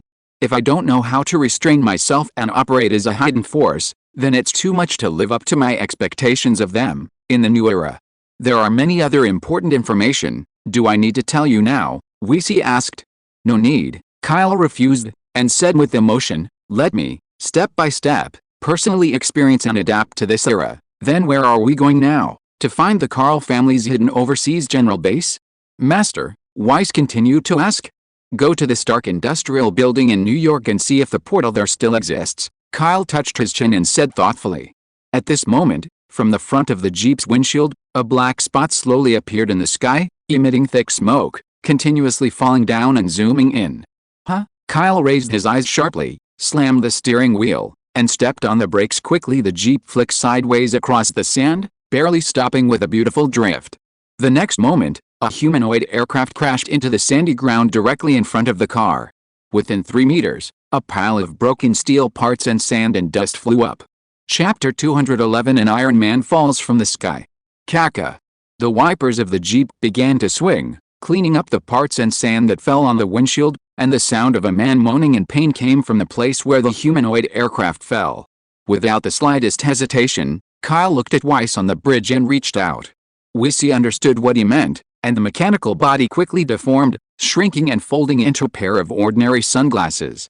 Putting on the sunglasses, Kyle opened the door and stepped out of the car. His gaze fell on the small bunker ahead. I saw a broken steel machine lying in the pit. The steel shell fell off, revealing a pair of men's hands with gloves surrounding his body. Broken and fragmented steel parts scattered on the ground, including wires, some of which were straight. There were sparks and black smoke. Phew, he gasped in pain, and the man took off the steel helmet and steel mask on his head, revealing a mature gentleman's face, dry black hair, and the slightly vicissitudes of the mustache. 30. His face was full of tiredness, his casual long sleeves were stained with blood and gunpowder smoke, his chest heaved and panted continuously, and his right hand seemed to be broken and held by the other hand. The man seemed to have just experienced a fierce battle and escaped here with great difficulty. When he saw the Jeep parked in front of him and Kyle who got out of the car, he hurriedly called for help. Help me. Please take me out of here. Saving you, what good is it for me? Kyle looked down at the gentleman lying on the ground coldly and said seriously. Tony froze for a moment, then subconsciously said, I have money. Take me away and I'll give you the money. Well, the fare is $1,000 billion US dollars. It is guaranteed to be fast and safe. Kyle snapped his fingers lightly. 1,000 billion, Tony opened his mouth wide. Even he, a billionaire worth billions, was shocked by this sky-high price. Take advantage of people's danger and raise prices on the spot, right? Robbing a bank isn't such an exaggeration. Don't want to. Forget it. Kyle spread his hands, turned decisively and returned to the driver's seat of the Jeep, and whispered, I'm used to driving while honking the horn. I don't know if I will attract anyone later. Come over here. Hey, don't. Thor obviously had enough of suffering at the hands of the terrorists. He was so frightened that he struggled to get up from the ground, pursed his dry lips with a pale face and said, 1,000 billion is 1,000 billion, hurry up, let me get in the car. After a while, the jeep started slowly, leaving behind a pile of tattered and discarded steel suit parts. Tony was sitting in the co-pilot, looking out the window at the ever-distant desert area, and then he let out a sigh of relief and lay down on the soft leather seat. By the way, remember to write me the IOU in the car, Kyle's voice came abruptly. When Tony heard this, as if being stimulated and humiliated, he straightened up and cursed angrily, "You bastard, you did it on purpose. You definitely recognize who I am, you?" "Who are you?" Kyle asked blankly, pushing down his sunglasses. "I'm Tony Stark." Tony gritted every word hard, grinding his teeth and said, 1,000 billion will be given to you, and I will definitely give it to you. I have never written an IOU in my life. Don't write IOUs, right? Then I turned around and turned back. Kyle shrugged. I do not believe. Only halfway through Tony's words, the jeep really turned around, accelerating to the opposite direction just now.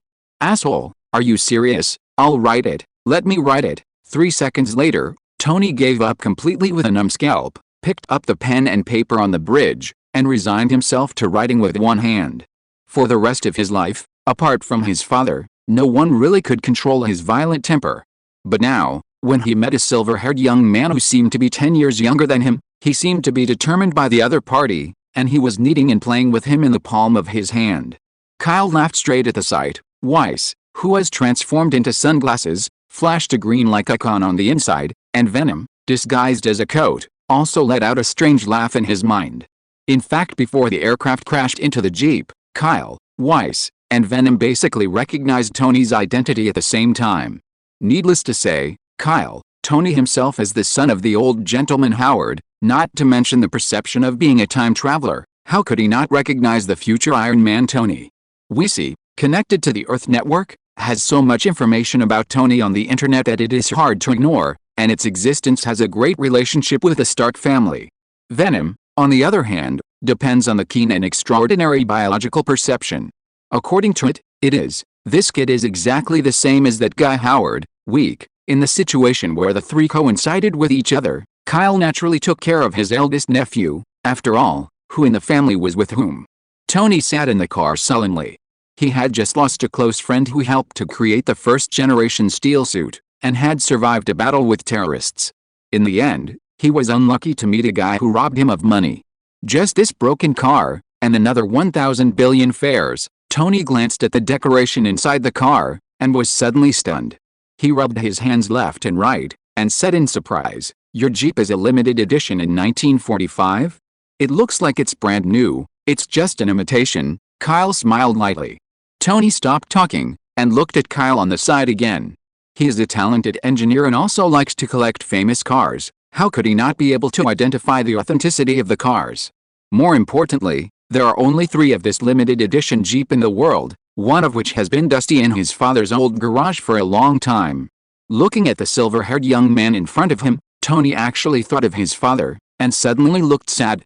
After hesitating for a while, he asked, "Who are you? Why did you appear in such a place?" "Me." Kyle thought for a while and said calmly, "Just call me Ka. As for why you appear here, you can fall from the sky wearing a suit of steel. Why can't I drive by here?" "Card," Tony muttered to himself. For some reason, although he was cheated, he always felt an indescribable sense of intimacy with the young man beside him. Had he awakened to some unknown masochistic tendencies during his weeks in captivity in the terrorists' basement? After half an hour, the Jeep was approaching the edge of the desert, and a large fighter jet buzzed and passed by at low altitude, broadcasting a warning to stop. The U.S. military logo painted on the shell of the fighter caused Tony to stretch out a hand excitedly, sticking out the window and shouting and shaking constantly. "Ka. Come back to New York with me, $1,000 billion. I won't give you any less." Tony looked at Kyle and said excitedly, "The money hasn't been paid yet, so of course I want to follow you." Kyle stopped the car in a hurry and said coldly, "But remember, don't let other people check my identity." "No problem," Tony agreed. Now, the person who most wants to check and recognize Kyle's identity is him. The name of the place has been changed. The Middle East is the Middle East. I didn't find it before. I went to see the Venom movie released today, and it was a good impression.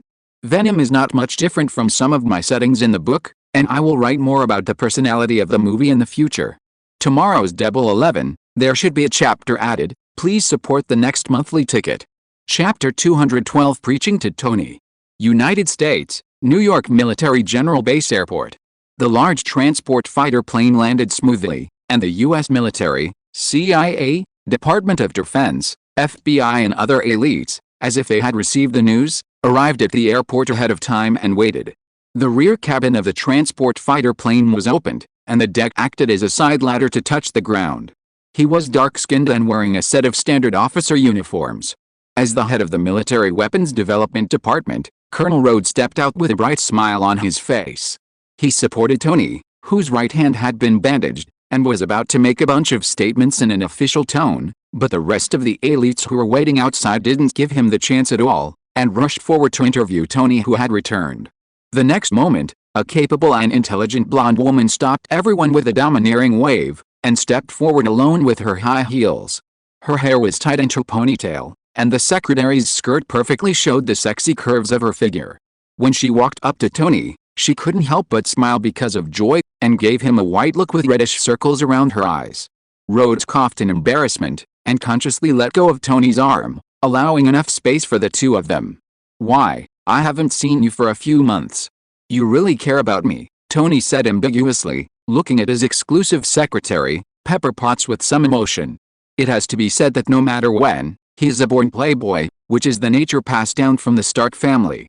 Yet, Pepper admitted bluntly, obviously used to it, wiped away the tears from the corners of his eyes, and immediately responded verbally, "The boss is back, at least it saves time in finding a job, then get ready for work." Tony smiled, not forgetting to turn his head, and waved his hands towards the shadow of the cabin behind him. "Mr. K, we should go, Mr. K." Pepper blinked in surprise, looked up, and saw a silver-haired young man wearing a leather jacket with a hood. Sunglasses covered most of his handsome face that was as sharp as a knife. He was tall and slender and perfect, with his hands in his trouser pockets bored, and he stepped out of the cabin when he heard Tony's voice. Seeing the silver-haired youth appear, Colonel Rhodes frowned deeply. Although Tony was already in the cabin and explained that he was a passing savior, the silver-haired young man was cold and silent along the way, and his unknown and mysterious identity was still a huge suspicion. Maybe he was one of the terrorist spies at the very least. It could also be poaching or smugglers from the Middle East. After all, would a normal young man wander around in the uninhabited deserts of the Middle East in an old-fashioned jeep? During the return flight of the transport fighter plane with vehicles and people, Rhodes approached Tony and put pressure on him as a colonel of the U.S. military when he was not paying attention. It was a tried and tested trick, but the silver-haired young man didn't even look him straight. The other party only glanced at him, and through the sunglasses, Rhodes could still feel the contemptuous and indifferent gaze. This hit Rhodes deeply. You know, he is the second youngest Army colonel in American history. He has great prestige in the military. Even the new president will give him 3 points of face. If it wasn't for Tony covering him, Rhodes couldn't help arranging soldiers to catch him and lock him in a small dark room for a good interrogation. "This is Mr. K." Tony Anhale raised his left hand, hesitated for a moment, and sighed resignedly. "He is my savior and my creditor." "Huh?" Looking at Tony, who was full of depression and embarrassment, Pepper covered her mouth with her hands in surprise. She had never seen anyone who could cure Tony. After she reacted, she did not look down on Kyle because of her too young age, but hurriedly bowed to him and said, "I am Tony Stark's secretary, Pepper Potts. You can call me Pepper. I thank you again for Tony's help. He saves people for a fee, and it's very expensive." Tony twitched the corners of his mouth and muttered in a low voice, still brooding about a behavior that was considered extortion before. "Pepper, it's not bad." Kyle nodded, looked Pepper up and down from head to toe, and said calmly when Pepper was restrained, "You have the qualifications to join the Stark family." Pepper froze for a moment, and 2 patches of pink quickly floated on her cheeks for some reason. She suddenly felt like she was meeting her parents, and getting the approval of the young people in front of you is a very important key. "Hurry up and get in the car." Tony didn't seem to hear what Kyle said. Seeing that there were still many people watching and discussing around, he beckoned a group of people to drive in his exclusive luxury car parked not far away. Not long after, a black commercial vehicle broke through the crowd, left the airport, and soon drove into the main road of New York. In the driver's seat is Stark's exclusive driver and security guard, Happy. Kyle sat in the passenger seat, and Tony and Pepper sat in the back seat together. Looking out, Kyle looked at the bustling modern buildings and streets outside through the sunglasses in the car window. The colorful advertisements covered the sky, and the singing and dancing were performed on the large TV screen. Pedestrians on the road are all wearing suits or casual clothes, holding various brands of touchscreen mobile phones, either rushing to work or having fun. New York, USA in the 21st century, and New York just after the war in 1945, two different scenes form a sharp subversive contrast. It's like a lifetime away, it's really like a lifetime away. It seems that in the blink of an eye, decades have passed in the world. Kyle, who was born in the war-torn era, tended to be indifferent due to killing and calculation. Now facing the brand new world like a change of dynasty, he still has indescribable emotion. Naturally, things become completely unrecognizable as they were back then, and people, how many comrades who went to the battlefield and drank strong wine together are still alive now? Kyle was in a trance when Tony and Pepper quarreled from the back seat. After listening intently, he couldn't help but shake his head secretly. The two were arguing about whether to go to the hospital. Out of face, Tony decided not to go to the hospital for a checkup. Under Pepper's urging, his eyes turned serious and he said, "I'm going to the press conference." "What did you go to the press conference for?" Pepper asked, puzzled. Tony pursed his lips tightly and remained silent. Even he couldn't figure out whether the next thing to do was right or wrong. "If Father is still here." Tony sighed inwardly, as if remembering something. His eyes fell on Kyle, the co-pilot. "Mr. Ka. May I ask you a question?" Tony said in a slow voice with hesitation. "Is the production of powerful armed arms really beneficial to the world?" Seeing this scene, Pepper covered his mouth in surprise again, feeling unbelievable for a while. That arrogant, self-centered paranoid will actually ask others about himself one day. Happy 11, there are 2 more updates tonight, don't worry. In addition, Howard did not hang up, rest assured. It's right to vote for me as a single dog. Chapter 213. He is a symbol of peace. Tony's question was more like asking for advice from an elder. Not to mention the people around him who are very familiar with Pepper and Happy. Even Tony himself, after speaking the words, suffocated in his heart. Even he was stunned. In the commercial vehicle, it was quiet for a moment. Only the subtle sound of high-speed driving could be heard. When you asked, you already had a rough answer in your heart. Kyle smiled, didn't think too much, and said directly, "No matter how powerful the armed ammunition is, it's just a dead thing. It's people who really put it to practical use. It falls into the hands of good people with justice in mind. Naturally, it can benefit the society. It will undoubtedly be a devastating disaster if it falls into the hands of bad people with evil plans." He paused, and said meaningfully, "But the good person I'm talking about can't just be a good person. He also needs to have enough strength and will. If he doesn't have strength, then he has a powerful weapon. Going to use it is also the root cause of disasters indirectly. If you don't have the will, you can't stick to the way of justice, and you can't stand your ground in the face of bad people. It is also in vain." Hearing this, Pepper couldn't help saying, "Mr. Ka, the good guy you're talking about should be a hero, right?" The word hero moved Tony in the car slightly. His gloomy eyes shone brightly, and a certain blocked thing in his heart was suddenly cleared. "If I had to make an analogy, I would compare Captain America and the Red Skull," Kyle concluded. He didn't preach to everyone, except his own people. If it wasn't for Tony, he wouldn't have paid attention to it at all. Who told a certain guy from the past to mutter all day long and force him to be the godfather of his future son? "I understand. Thank you, Mr. Ka," Tony said in a deep voice, "a rare and sincere thank you. By the way, I have another question. Have I met you somewhere before? Have we ever known each other?" Tony raised his head solemnly, and looked at the mirror in front of him, where Kyle's face was just reflected, obviously repulsive and indifferent, but the intimacy he felt from it was even stronger. "How could you have met me?" Kyle smiled lightly, without explaining too much, and Tony didn't ask further. After Kyle's words, Tony became more and more determined in his decision to go to the press conference. Pepper couldn't resist him, so he had to hold an impromptu press conference by phone and let the commercial vehicle drive to the Expo Hall Plaza. When the commercial vehicle arrived at the square, dozens of media reporters carrying long wheat and cameras were already waiting at the scene. Obadiah Stannis, the shareholder and agent of Stark, had a big bald head and an aging beard. G.B. greeted him with a smile on his face and opened the rear door. Mr. Ka. I'll go in and deal with things first, and I'll be right back. After Tony said a word, he was greeted by the people outside the car, and Pepper followed behind as his secretary. When a group of people entered the venue of the temporary press conference, the outside of the venue was suddenly empty and quiet, only commercial vehicles parked quietly on the side of the road.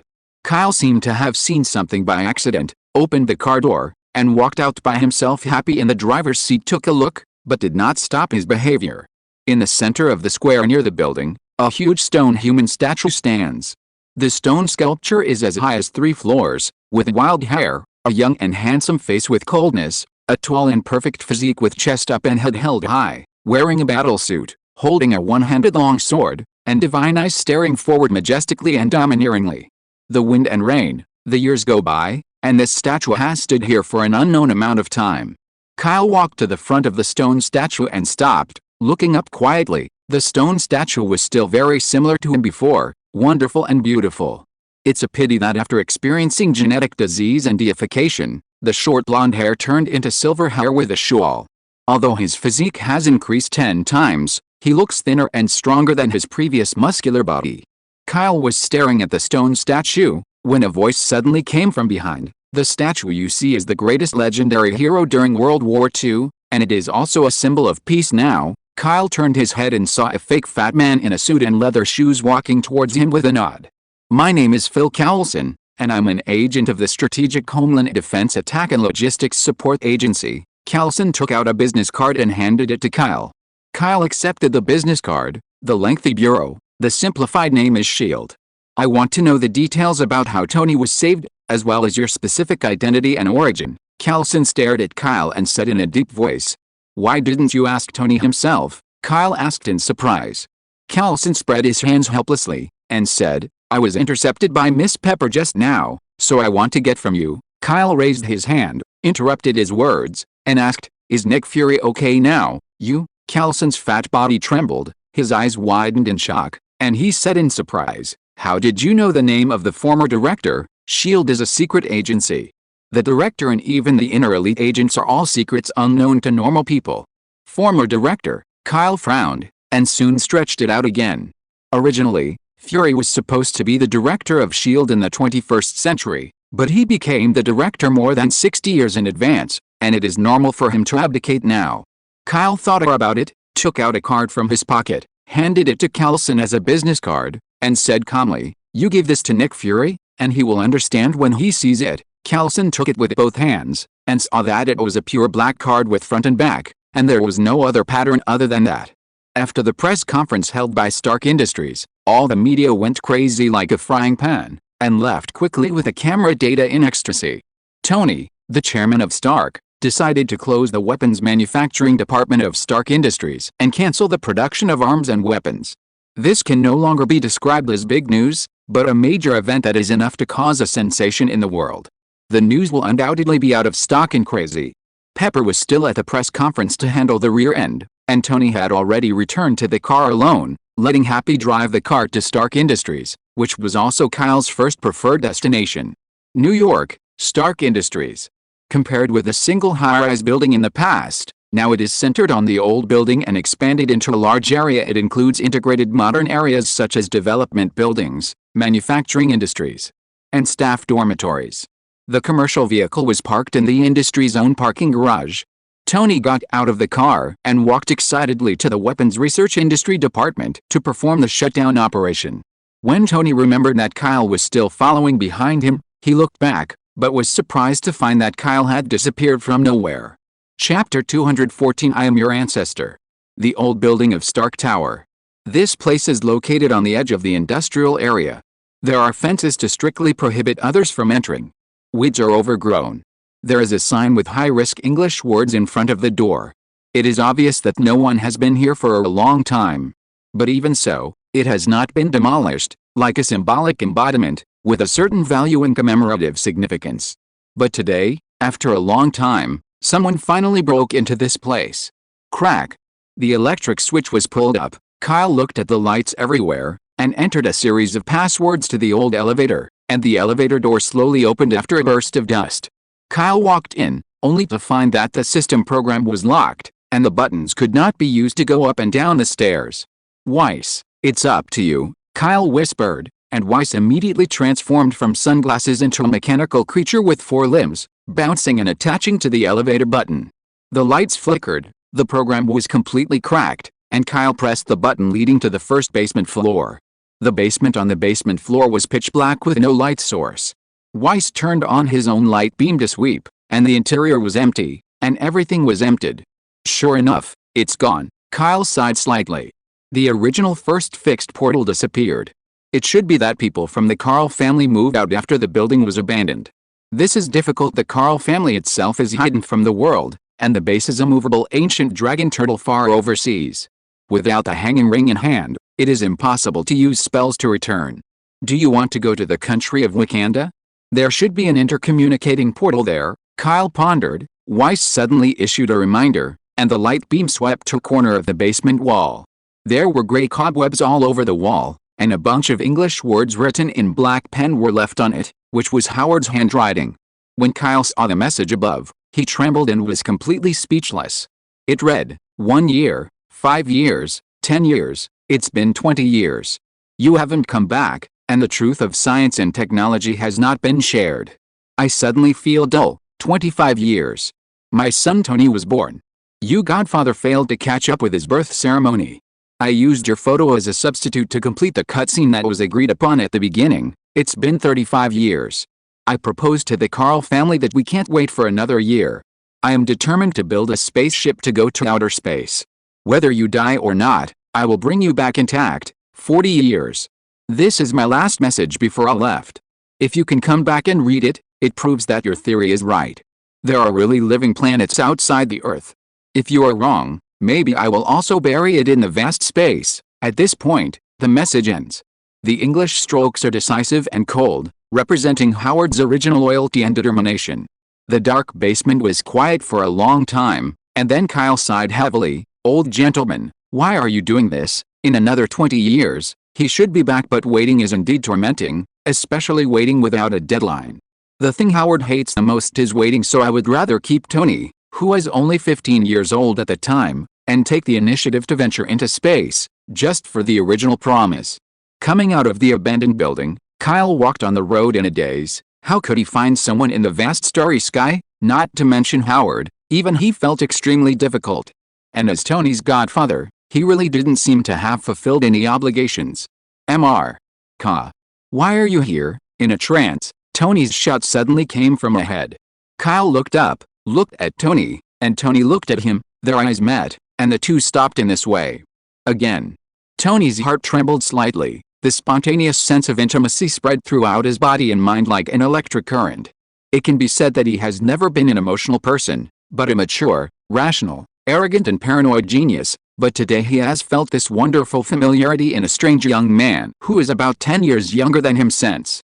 Tony, let's go home, Kyle thought for a while, then said suddenly.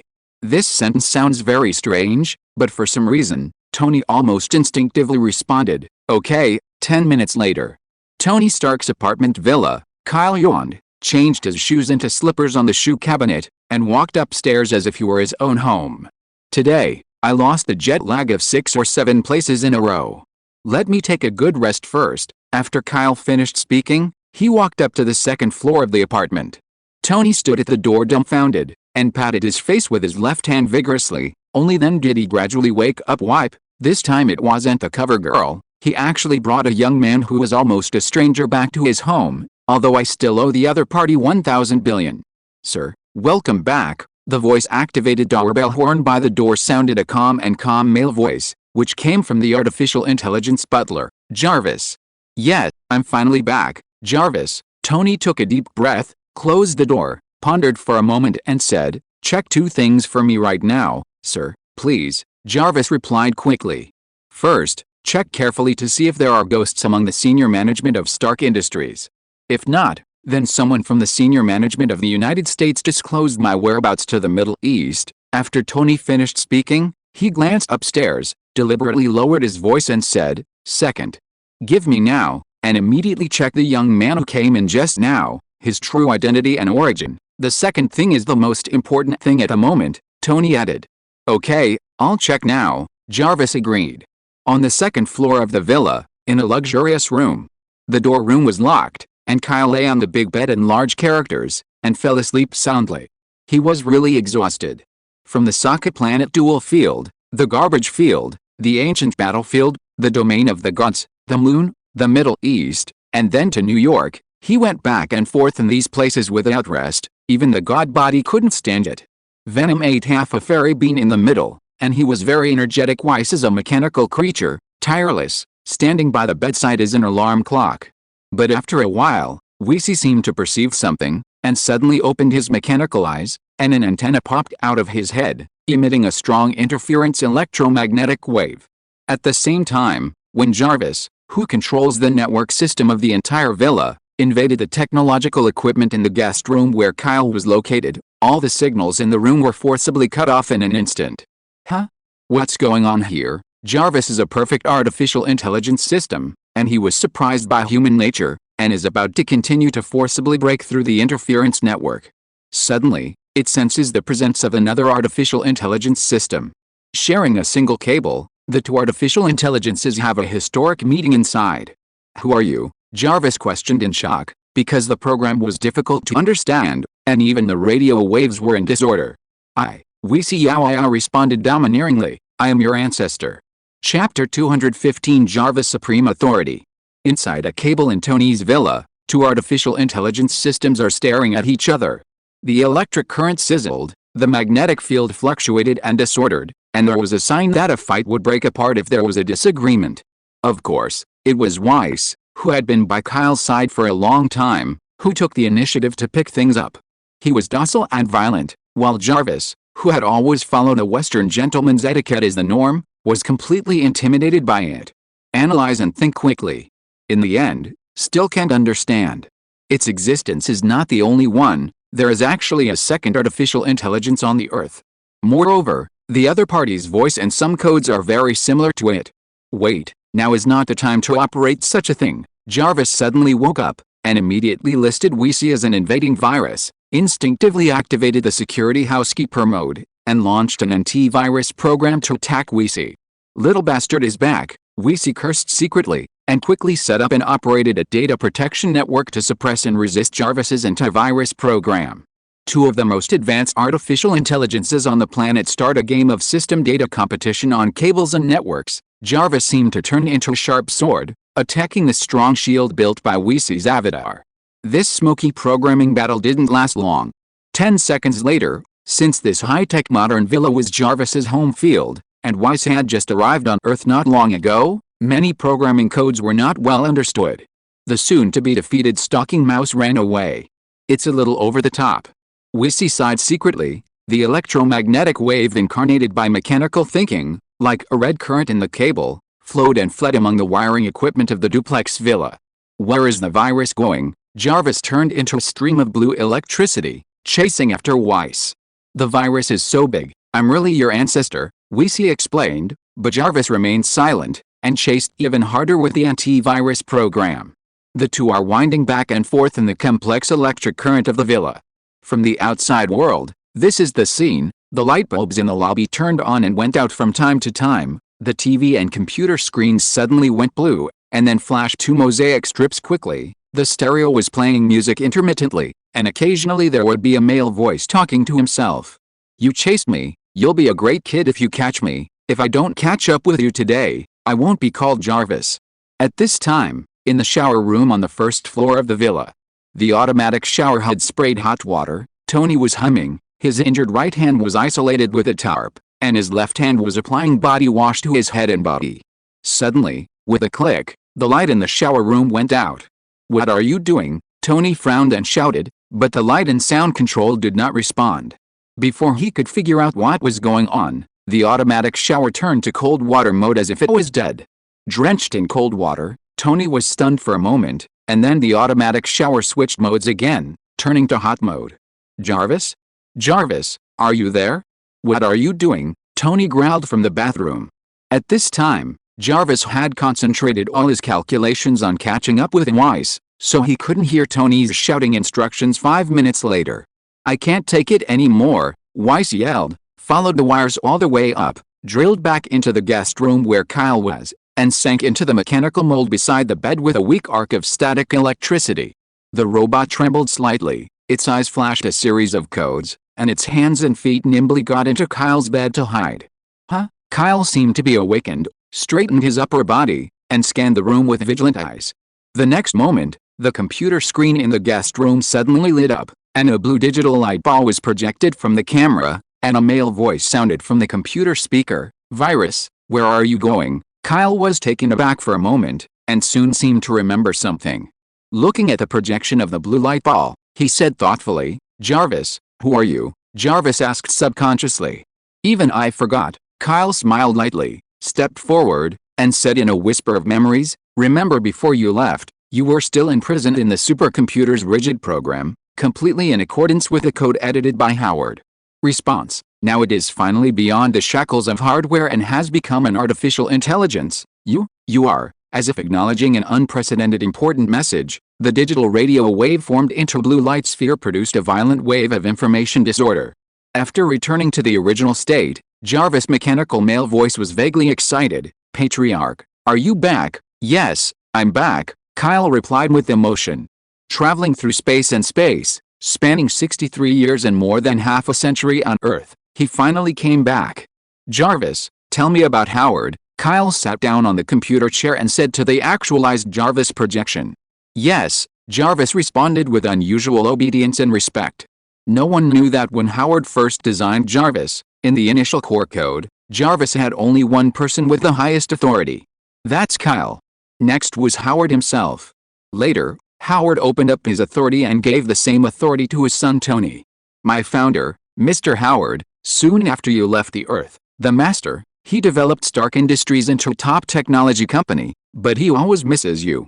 After leaving the laboratory countless times, he looked at the night sky to remember and sigh, Jarvis said slowly, "until there was Tony." After Tony showed his amazing manufacturing talent and genius, Mr. Howard had a sustenance. At the same time, he finally made up his mind that he could hand over Stark Industries to Tony.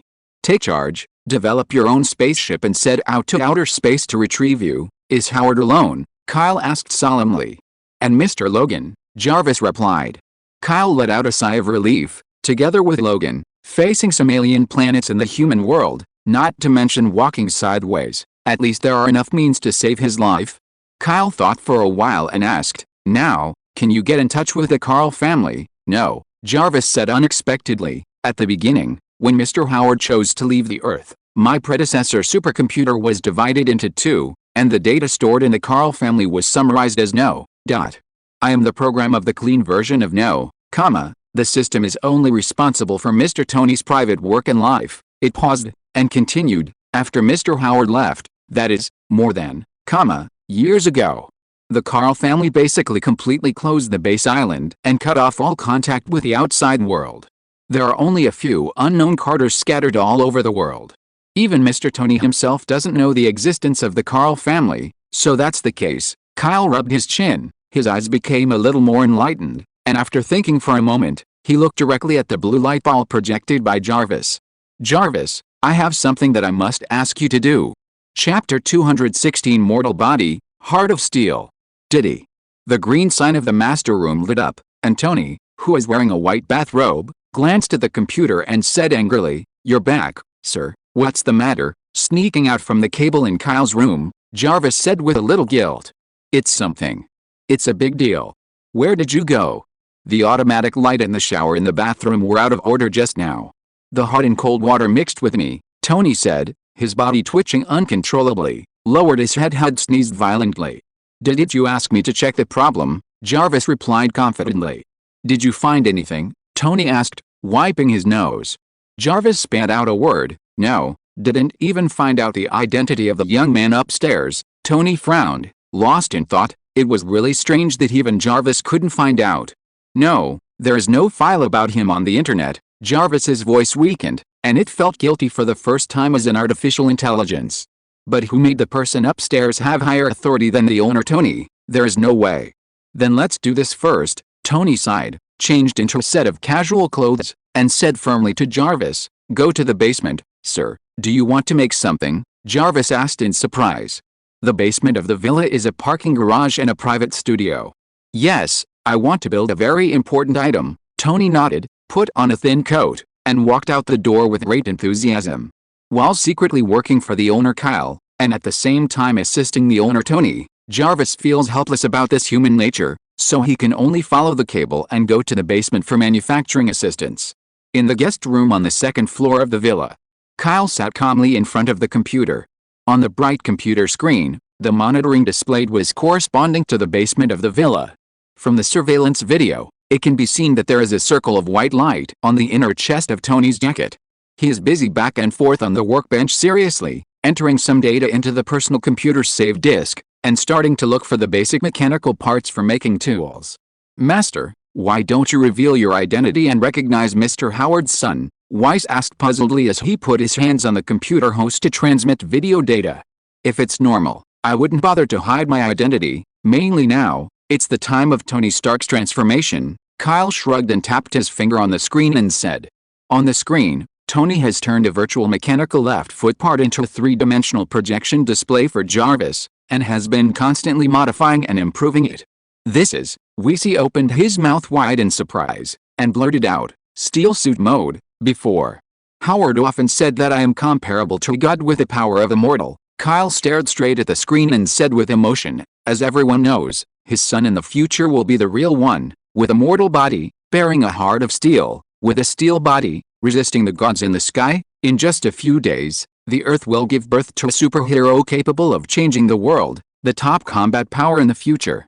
How can I disturb his state of mind at this time?" Kyle smiled, with deep meaning in his eyes, and continued, "As a godfather, I have never taught him anything, so let him help him at this time and let him completely step into the path of Iron Man." "I understand," Weiss nodded. His mechanical eyes flickered, and pondered. "Then you asked me to cooperate with the elementary artificial intelligence. It will be finished in 3 days." When Kyle said this, the corners of his mouth rose, and he said with a smile, "It's also time to let some old friends and family members know that I'm back." At this time, the new building of Stark Industries, the office of the acting chairman, Obadiah Stanley was reclining on a soft leather office chair, with his feet in brand new leather shoes resting on the desk table, holding a mobile phone in his hand, and was connecting with somewhere far away in the Middle East. "Have you found all the parts for the weapon that Tony relied on to break through so many of your armed men alone?" Stanislav asked in a deep voice. "It's been found and put together simply. It's an outer metal mechanical armor coat." Rough words came from the other end of the phone. Stanley said urgently, "Dagu, repair the steel armor as soon as possible. I want to see if that thing can be more powerful than missiles. As for the missiles and ammunition produced by Stark Industries, I will continue to secretly selling a large amount to you." "Okay, that playboy hasn't said anything yet, but you have directly taken control of Stark Industries," Dagu chuckled. "HMPH. He only owns 5.00% of the shares, and other shareholders have long disliked him. It's fine for him to stay at home like this, but it's impossible for him to fully control Stark Industries." Stanison sneered one sound. Dagu asked suspiciously, "Speaking of which, the shareholders of Stark Industries only have 80.00% of their shares. I'm curious, where are the other, percent of the shares, in the hands of a person, but that person hasn't appeared for a long time, and he might have died a long time ago?" Stannis did not dare to call his name directly, but just skipped it lightly, and the old face still couldn't help showing deep fear. That person's name was something many people could not say in silence. It was as if that person would inexplicably appear in front of his eyes as soon as he said it. "By the way, for your sake, I can spare Tony Stark's life. But the young man who rescued him, I want him to die," Dagu said domineeringly on the phone. Stanislav asked questioningly, "He's staying at Tony's house now. Do you still want to send your men to New York?" Hey, of course not. I spent a lot of money hiring professionals." "Professional? I don't know. In our underground world, there is an organization that is deeply hidden and recognized to be the strongest. Cards." Dagu took a deep breath and said fearfully and excitedly, "The history of their organization can be traced back to the end of World War II. Every member called Katu is an almost all-round elite with one enemy against 100. They are all mercenary business worth hundreds of millions of dollars. Even if you want to hire that organization to kill a country's politicians, you may be able to do it, but the cost will break through the sky." His voice was constantly trembling, and he exhaled and said, "So far, I heard that they have undertaken more than 1,000 businesses, and the success rate is, %." Stanley gasped when he heard that. The completion rate is too exaggerated. However, their organizational rules are very strange. For example, the employment fee needs to be paid in advance in one lump sum. Only one Carter will be sent to perform each mission. And our side must not interfere during the mission. After Dagu finished speaking, he said triumphantly, "Even to kill that young man who is an ordinary person, the cost is as high as, million $. I am also looking for an opportunity, and it is best to take the opportunity to meet a Card disciple." Excellent. If there is such an organization, why should we worry about the failure of the big thing? If Tony dares to stop me again, at worst, I will pay for it and ask a Carter to kill him. When Stanislav said this, he immediately coincided with Dagu on the other end of the phone, and the two laughed strangely through the phone. "Directly undertake the one that fits the plot of Iron Man. Don't worry, it will be what you want to see tomorrow." If you're listening to this novel on a channel other than Fanfic World, it means they downloaded and uploaded it without effort. We cordially invite you to visit our channel, Mundo Fanfic Novelis. There you'll find the original version of this story, and you can explore many other novels of various genres. We're waiting for you to immerse yourself in a world of incredible novels. Chapter 217: The Recovery of the Nura. After 3 days. In the past few days, Kyle has been living in Tony's villa temporarily. Because Tony is busy designing and manufacturing steel suits, he has no air conditioner to pay back a huge sum of $1,000 billion, so he also acquiesced in his own house. In fact, Jarvis will consciously order 2 takeout orders. Kyle did not urge or bring up debts, and occasionally went out to New York for a couple of laps to adapt to the new era of the 21st century. The two seemed to be tacitly living a cohabitation life with nothing to do. When Pepper came to the villa and discovered this, he was shocked and extremely surprised. Playboy Tony nestled at home, actually started to work hard, and let people except women come in and out of his house at will. Of course, after knowing that the other party was Mr. Ka, Pepper was much less surprised. From the first sight, she felt that the young man named Mr. Ka had a sense of mystery and intimacy. Pepper came to the villa, and at Tony's request, he replaced the energy core in his chest and left again. Tony was in the basement of the villa, working harder to build a steel suit. After a few days, he continued to experiment with energy emission, flight control, steel shell, etc., and the initial Mark II battle suit finally took shape. Kyle was not idle either. When checking Tony's progress in making the steel suit these days, he also asked Weiss to search for some refined and important information on the internet, filling in the gaps in knowledge on Earth in 63 years. Among them, several messages caught Kyle's attention. 1985. A giant mountain-like alien monster appeared in the mountains next to Mount Fuji in Tokyo, Japan. It looked like a lizard and walked on 2 limbs. The media suspected that the lizard was infected by nuclear radiation. It was feared as Godzilla. Risen launched an armed force to suppress it. After Godzilla passed by and destroyed 4 small cities, he disappeared into the vast sea. Many forces and scientists searched and failed. 2000. From the end of World War II to, a certain sea area in the hinterland of the Atlantic Ocean became a new Devil's Delta. Many fishermen's boats entered it by mistake, and saw tornadoes, volcanic islands, and flying monsters and dinosaurs in the sea fog. There are no traces, and no one who explored in depth got out alive. After 2000, researchers used various automatic reconnaissance planes and satellites to check, and found that the sea area with a radius of, kilometers was empty, and all weird things did not exist. Not only that, but also about the disappearance of Professor Banner for 4 years, the transparent man captured by a street camera, the frozen fighter plane fished out of the Atlantic Ocean, the mysterious robed personnel fighting on the street and disappearing out of thin air, etc. The occurrence of all kinds of things seems to be an omen. The times are changing, frozen and silent for more than half a century. The best and worst times will come eventually. All the forgotten, unknown, and weird things will emerge one after another and usher in a blowout explosion. It's that time again when times make heroes. It's the darkest and most chaotic time, but it's also the time when most people can shine brightly and shine through the night sky. Kyle knows this all too well. He was the light of the last dark age. Even so, he didn't dare to be fully sure that he could successfully control the 21st century. The battles and enemies he was about to face were of such a large scale. Compared with the difficulty of the World War II war, it was simply the difference between the ordinary level and the purgatory level. Fortunately, he achieved a divine body. Otherwise, with his original super soldier physique, he would really be the bottom of the cannon fodder. Kyle was thinking while sitting on the computer chair, when Weesey suddenly gave a prompt. He looked towards the computer screen, and saw that Tony was actually wearing the mark, steel battle suit that was finished in a rush to the outside world. This guy, the intelligence of his head is indeed inherited from Howard's, but he is too easy to get carried away and lacks a little composure. Kyle shook his head inside, decisively opened the floor-to-ceiling windows of the guest room, jumped out from the second floor of the villa.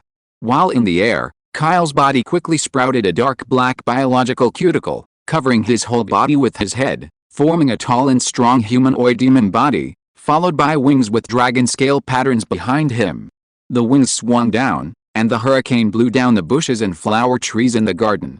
Kyle soared into the sky, flying hidden in the dark night, chasing the Iron Man whose engine was shining brightly. Venom, full coverage, airplane mode.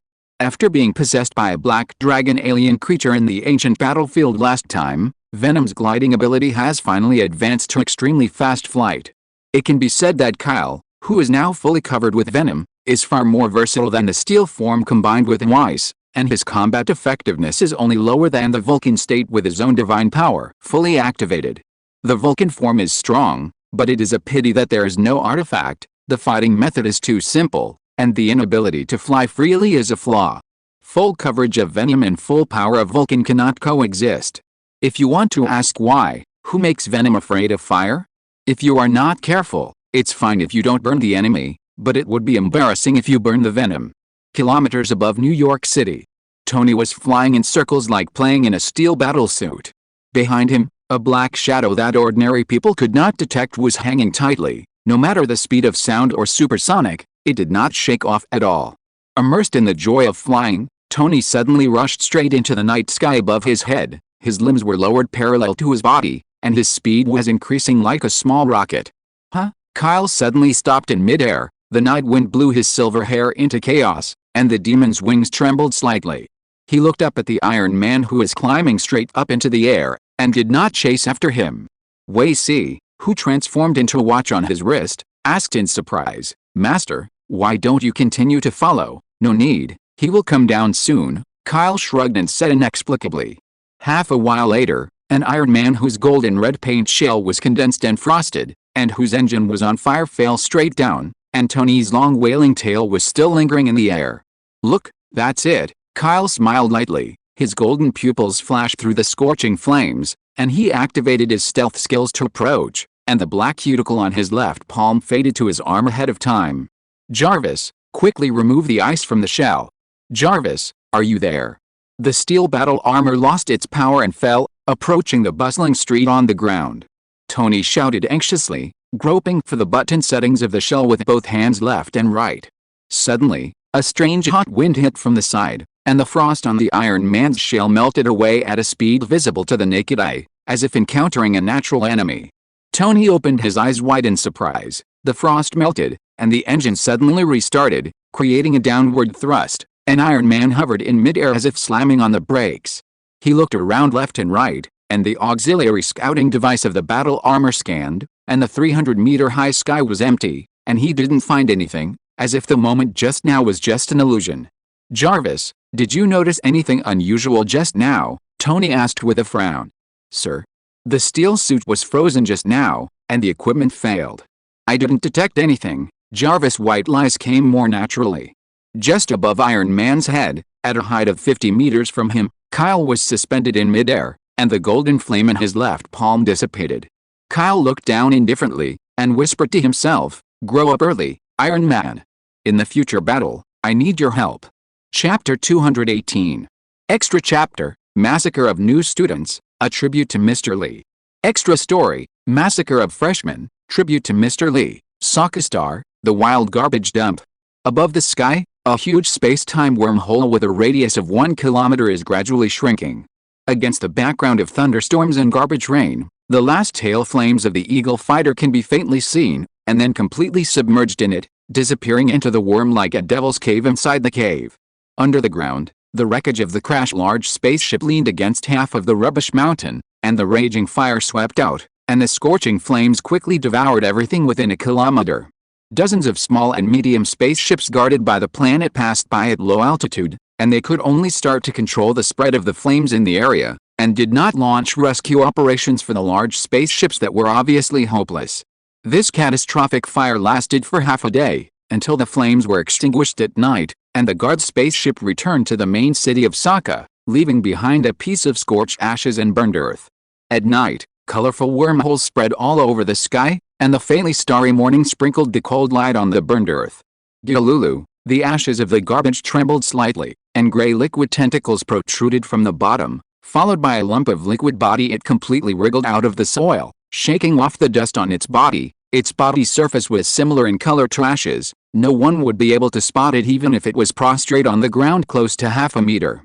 Quietly in the middle of the burning earth area, the liquid creature fell into deep thought, with a series of questions in its mind. Who am I? Where am I? What am I doing? After asking himself 3 times and getting no answer, the liquid creature tried to slide on the ground.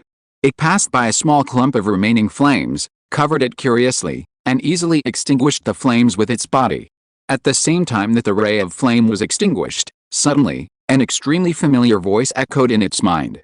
Slaughter, I hope that in the next life, you will never have anything to do with me again. As if it had been greatly stimulated, the liquid creature made a sharp hoarse sound of pain, rolled continuously on the ground full of ashes, and made a weak sound of talking to itself. Who are you? Who am I? I'm Carnage. No. I'm not. I'm Venom? No, I'm not. Don't kill me. Don't kill me. After a long time, the liquid creature tended to calm down, repeating a sentence. I am poison. Yes, I am toxin. Toxin, Matsushita said in a self-convincing tone. It is neither carnage nor venom. Indirectly derived from the slaughter and reborn in the flames, it is a brand new symbiote life. But those remorse or sinful memories did not inherit the slightest bit. After the toxin was confused for a short time, the racial instinct told it that it must find other creatures as hosts to survive. Yes. I haven't found the meaning of existence. I can't die so simply, Toxin convinced himself. Gyalulu squirmed and slid, leaving the burned earth area with no signs of life, and continued to move forward to the city with flickering lights in the distance. 8 years later. The main city of Sokka, the streets of the outer city. It's time to go to the wild to deliver goods, Bagu. Okay, boss. A big alien man with 2 horns on his head responded, quickly caught the identification card thrown by the boss, waved his hand, and walked towards the medium-sized spaceship docked by the street. Start the spaceship with the identification card. The alien man sits in the main driver's seat, skillfully manipulates the driving equipment, launches the spaceship and drives to the field. Looking at the colorful wormholes outside the windshield, the big alien pursed his lips. His dark gray eyes showed some doubts. Self-possessed to control this body, living on this planet for 8 years like a day, the toxins have even forgotten the burning area that was born at the beginning of the year. But for some reason, every time I look at the wormhole in the sky, I always have a sense of longing, as if something is calling it. It's time to go home and have a look, Poison, that voice said so enticingly. Venom trembled all over, hugged his head tightly, and let out low growls of enduring pain. Go home? Where's its home? What is the meaning of its existence? Who can tell it? Crack. At this moment, the wind picked up, and the garbage at the windshield of the spaceship he was driving from top to bottom. Toxin looked up and saw a wormhole in the sky in front of him, expanding little by little. The thunder and storm condensed and began to tear into a huge devil's hole. Time to go home, Poison. The voice that guided it became stronger and stronger. As if infected, the toxin stared at the space-time wormhole not far away, and muttered to himself, yes, it's time to go home. It's time to go back to Earth, Earth, Earth. Toxin's dark gray eyes were determined, and he drove the spaceship, rushing towards the devil's hole like moths to a flame. It doesn't even know where the Earth is. But there is a feeling in the toxin that if you go to the Earth, you will be able to answer all your questions. Today, God also suddenly wants to watch Marvel. The extra chapter is released to pay tribute to Stan Lee, the father of Marvel. This chapter is a free chapter, a pure benefit, No subscription is required, and those who have a monthly ticket can vote for monthly support. Chapter 219 Card Assembly Order. Although artificial intelligence such as Jarvis and Weiss is only a technological aid, how powerful is it in the 21st century covered by information networks? At this time, the abilities of the two were finally able to show the tip of the iceberg. I saw that they started decoded system programs at the same time, and through the mediation of the radio and television building in the center of New York and the outer space satellite, in less than a second, a piece of picture information was forcibly loaded and appeared in any place in New York City on the device platform. Mobile phones, computers, monitoring screens, and even advertising screens in busy streets all suddenly displayed a card image of a black demon smiling, without any dubbing. After a full 30 seconds of silence, everything returned to normal again. This extremely weird scene made the people in New York stunned collectively, looking at the devil card in surprise, feeling unbelievable. A fault of more than half a century. Most people have not experienced the Age of Iron and Blood Wars, and they don't know that demon does not fully represent the embodiment of evil, and has another important meaning. Most young people thought it was a prank, or a hardcore advertisement, infected with a virus, and quickly returned to their own life and work. Only a few people explored the source of the picture. This is an intelligence message that the older generation who lived in World War II can only understand at a glance. If it is recent country, maybe it will be more memorable. After successfully completing the task assigned by Kyle, Jarvis and Weiss immediately left the radio and television building, deleted the tour and login records, adjusted the external data as before, and no staff found any abnormalities.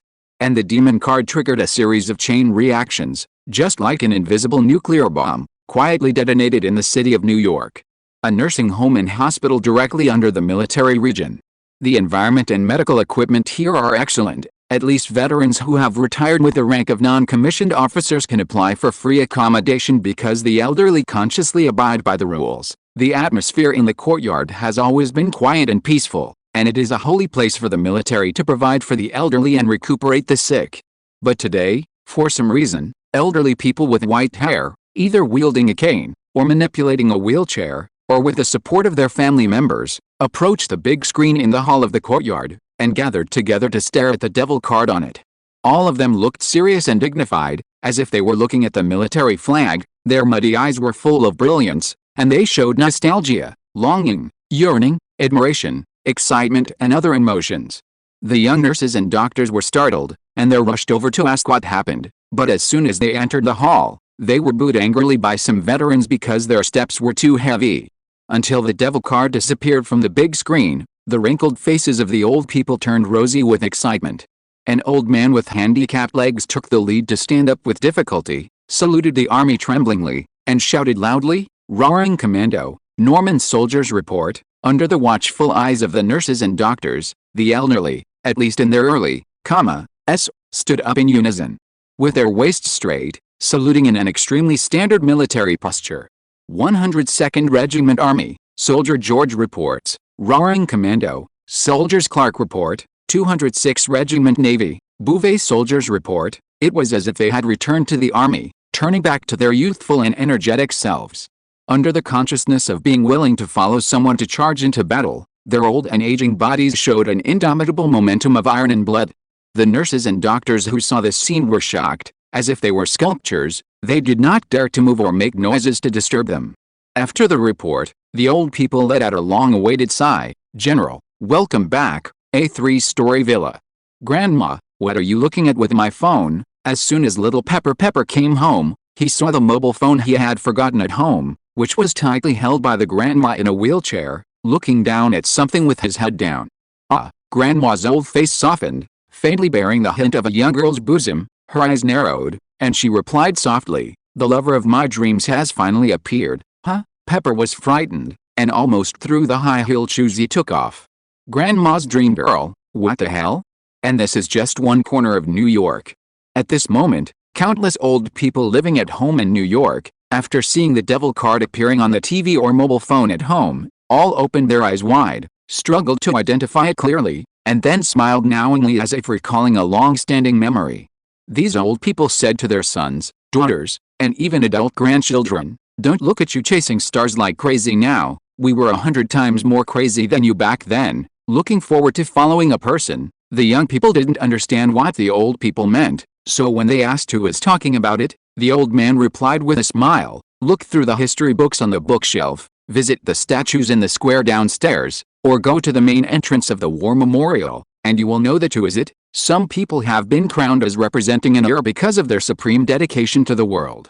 And so far on Earth, there is only one person who once stood at the pinnacle of the world, which in itself represents an era." New York University, History Lectures. When the black card disappeared from the projection screen and the students in the audience were whispering, the old doctor pushed down his reading glasses, changed the previous topic and said, "In 1945, there was a legend who was recognized as the first hero. Later, he retired from the public eye and never appeared in the world again. He is the youngest major general in the U.S. military, a symbol of national power, a heartthrob, a symbol of peace. When everyone thought that era had long been outdated, frozen, and buried, his sudden and strong return would awaken the collective remembrance and memory of people in an era." SHIELD Headquarters, Deputy Director's Office. The door opened with a bang, and a woman in a one-piece black leather jacket rushed out, her bright red hair fluttering in the wind, ignoring the excitement of others and rushing downstairs. Countless SHIELD employees along the way were taken aback and were about to curse angrily, but after seeing who that person was, they swallowed the curse abruptly, and their arrogance died down. A church in New York City. A young woman with a bald head and a holy white robe stood with her hands behind her back by the window on the second floor, looking down at the bustling street outside. Various advertising screens on the street were filled with a demon card. "He came back after all. From now on, the future line has been completely changed and confused. Even I can't see clearly what the future will be like." Although the woman said so, her tone did not mean to complain, but she shook her head lightly in relief. The return of that man will officially open a new era, a chapter of an era in which heroes rise and wars descend. Chapter 220. Godfather Kyle. Since the morning of the Devil card, New York has completely exploded, and almost everyone is talking about such topics, or being pestered by the old generation at home to tell stories about the old days. All of a sudden, New York seemed to be revived, blowing back a gust of wind, arousing people's reminiscence of the old World War II war and the legend known as the peace symbol. Kyle, a legendary major general of a generation, a godlike hero, the man who almost ended World War II by himself. After understanding the relationship between the Devil card and the legendary Kyle, countless people in New York went out like crazy, wanting to pursue their idols, but when they went to the streets, they realized that besides the Devil card, there are no further clues that Kyle has returned, nor is there any information on his location. Even so, as the only news related to Kyle in more than, years, countless media still quickly published newspapers and magazines, and began to spread information outside New York and abroad on various internet platforms. Most of the headlines taken by the new media are, "Legend returns?" The picture accompanying the report is a color photo of Kyle with blonde hair, wearing a Venom suit, and holding a long sword when he was a major. There is also a big question mark on it to indicate the authenticity of the unknown information. Compared with the hustle and bustle of the outside world, Tony's villa is still very quiet at this time, no different from the past. Jarvis and Weiss spread the demon card video to the whole New York area, but they only ignored their own villa, so that Tony, who had been living in the basement and making the steel suit, didn't know it. As for Kyle, who is in the customer service on the second floor, as usual, he surfs the internet when he needs to go online, sleeps when he needs to sleep, and doesn't worry about leisure. Now that he's back, he will be known to the outside world sooner or later, so it doesn't seem too high profile to show the Devil card. In other words, once his identity is exposed, his existence cannot be kept low-key. Release the Devil card, but continued to stay at Tony's house. Kyle's meaning was very clear: I'm too lazy to find my acquaintances and old friends one by one.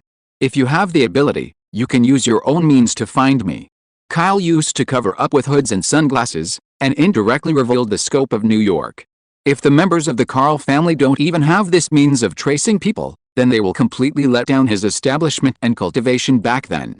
However, I always feel that from a short distance outside the villa, there is a perception of the existence of the card. Is it an illusion, or did the family members find it so quickly? Kyle said to himself. His eyes fell outside the window, and there was no sign of it. See other people. At this time, next to Tony's villa, there is a building on the top of a street. Red 10 in a black suit stood on it, blowing the cold wind from the high-altitude head-on, looking down at the duplex luxury villa about 500 meters away. Regarding the appearance of the devil card, Hongxi knew about it a long time ago, and he was extremely excited, but he still chose to complete the assassination task at hand according to the plan. The Carl family secretly recruits a group of children every 20 years as newly promoted card players. For the previous card players, only the elite card players who have been promoted to the Black Order can continue to stay in the base. The rest of the card players will go out on their own to create dependent families or forces around the world. Rob is the third member of the Carl family, inheriting the name of the Red 10. As the first carder, his grandfather spent a huge amount of family contribution points to send him into the Carl family when he was young. In the Carl family, they can continuously acquire abilities, evolve extraordinary, and explore immortality. No carders willing to leave the general base that is the Holy Land. If the Patriarch really comes back, take advantage of this opportunity to complete the task perfectly in New York and show yourself well. Hong Ten took a deep breath and took out a photo from his pocket. The above is a candid shot angle, the shot is a little blurry, and it was slightly blocked by Tony, and the target person can only be seen as a silver-haired young man wearing a hood and sunglasses. Hongxi stared coldly, waved his hand slightly, and a small blade flew out from the cuff of his suit, accurately nailing the photo to the iron fence. In the evening, as the sun set and night fell slowly, New York City was lit up one by one. Tony, who was still staying in the basement of the villa, suddenly received a message. When he clicked on it, he unexpectedly found that Uncle Stanislav had held a dinner party in his name, and did not send him an invitation letter. "What do you mean? You think I won't go?" Tony frowned slightly, greeted Jarvis, planned to change clothes, and drove directly to the banquet site. But after walking a few steps, Tony stopped, glanced upstairs, and ordered, "Jarvis, you go and call Mr. Zyaka and ask him if he wants to go to the dinner together. Anyway, he hasn't had dinner yet." Jarvis immediately conveyed the original words. When Kyle heard it, he touched his chin in surprise. Going to the banquet? He's going to the banquet now, and it will really blow up later. However, what does it matter? Kyle did whatever he wanted without worrying too much, so he agreed. 10 minutes later, Tony picked out a silver supercar and drove to the garage door. Kyle, who was dressed in a black tuxedo, opened the door and sat in the back seat of the car. Mr. Ka, do you still need to wear sunglasses at night? Tony looked at Kyle through the mirror and asked in surprise. "I have a bruise around the corner of my eye," Kyle said with a shrug. Tony curled his lips, deciding that Kyle, like him, likes to pretend to be cool, stepped on the accelerator, and drove the sports car out of the underground garage outside the villa. Red 10, who had been guarding outside and preparing to do something, was stunned when he saw the sports car carrying Tony and Kyle away. He glanced around, quickly unlocked a motorcycle, and chased after it at full speed. In the heart of New York, a high-end party. A bunch of media at the scene were holding up the cameras and microphones, and they were crowded on both sides of the entrance of the party.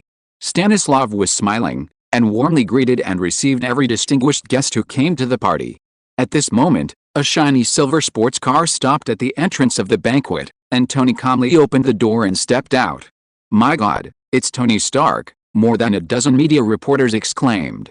Amid Stannis' stark and slightly ugly expression, they gathered together and moved inwards around Tony.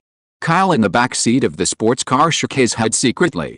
Tony is really a sharp weapon to attract firepower. He easily opened the rear door and came out.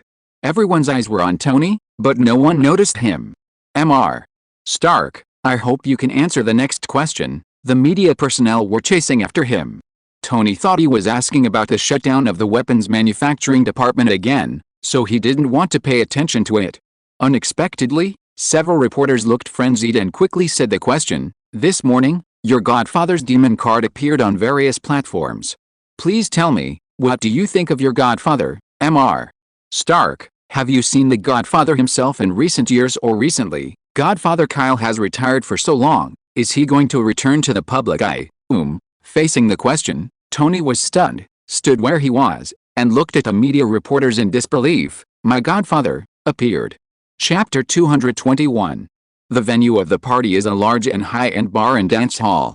The neon lights shine from the ceiling, which is gentle and not dazzling, leaving a gloomy and conservative atmosphere. Beautiful and fashionable music flows quietly in the hall.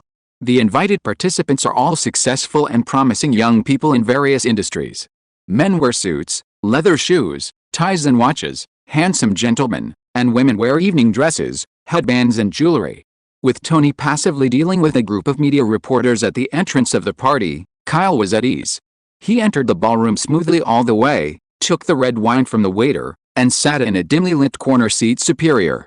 Taking a sip of the red wine, Kyle leaned on the soft leather chair, squinted his eyes and looked at the gentlemen and beauties dancing with ballroom dancing pairs to the music. Time seems to be staggered, and it is subtly connected with a certain scene during World War II, but it is quickly shattered and returns to the real reality. It's been 3 or 4 days, and it's time to fully adapt to the current 21st century. Kyle sighed in his heart, tasting the new red wine alone. At this moment, a familiar voice suddenly approached. "Excuse me, can I sit with you?" In a trance, Kyle's body trembled slightly. This voice was very similar to Peggy Carter's, as crisp, powerful, clean, and with a hint of irresistible determination. He looked up and saw a young woman with a white shirt and a Western-style jacket on her upper body, and long trousers on her lower body. She had slightly curly blonde hair and a light makeup. She had neat and beautiful features and was similar to Peggy alike. But everything was just a resemblance, and the woman who was approaching now, with her head down and a professional and polite smile, was obviously not Peggy. Despite this, Kyle still nodded calmly. "Sit whatever you want." The woman smiled and sat in the seat directly opposite to the small table where Kyle was. A pair of bright eyes looked at Kyle carefully, and a thoughtful expression appeared on her pretty face.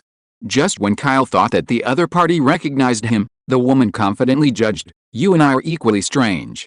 You are incompatible with the other people at this party, so it shouldn't be purely for social entertainment, right?" Kyle was taken aback for a moment, and soon realized that he still looks like a 23-year-old youth, younger than when the Major General retired after 63 years. This has become a blind spot on the cognition of ordinary people in society.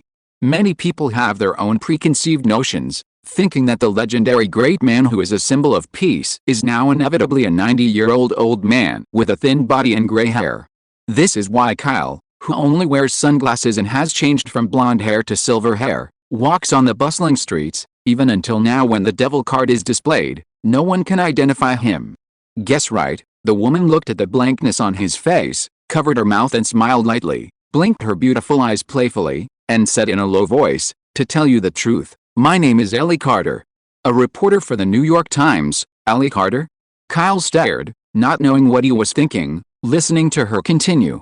"I sneaked into this banquet venue." Ellie looked around vigilantly, approached Kyle and whispered, "I saw you getting off Tony's sports car just now. Can you tell me the relationship between you and him? Is it okay?" "Bodyguard." Kyle was silent for a moment, looked directly at her through the sunglasses, and said, "I can answer any of your questions.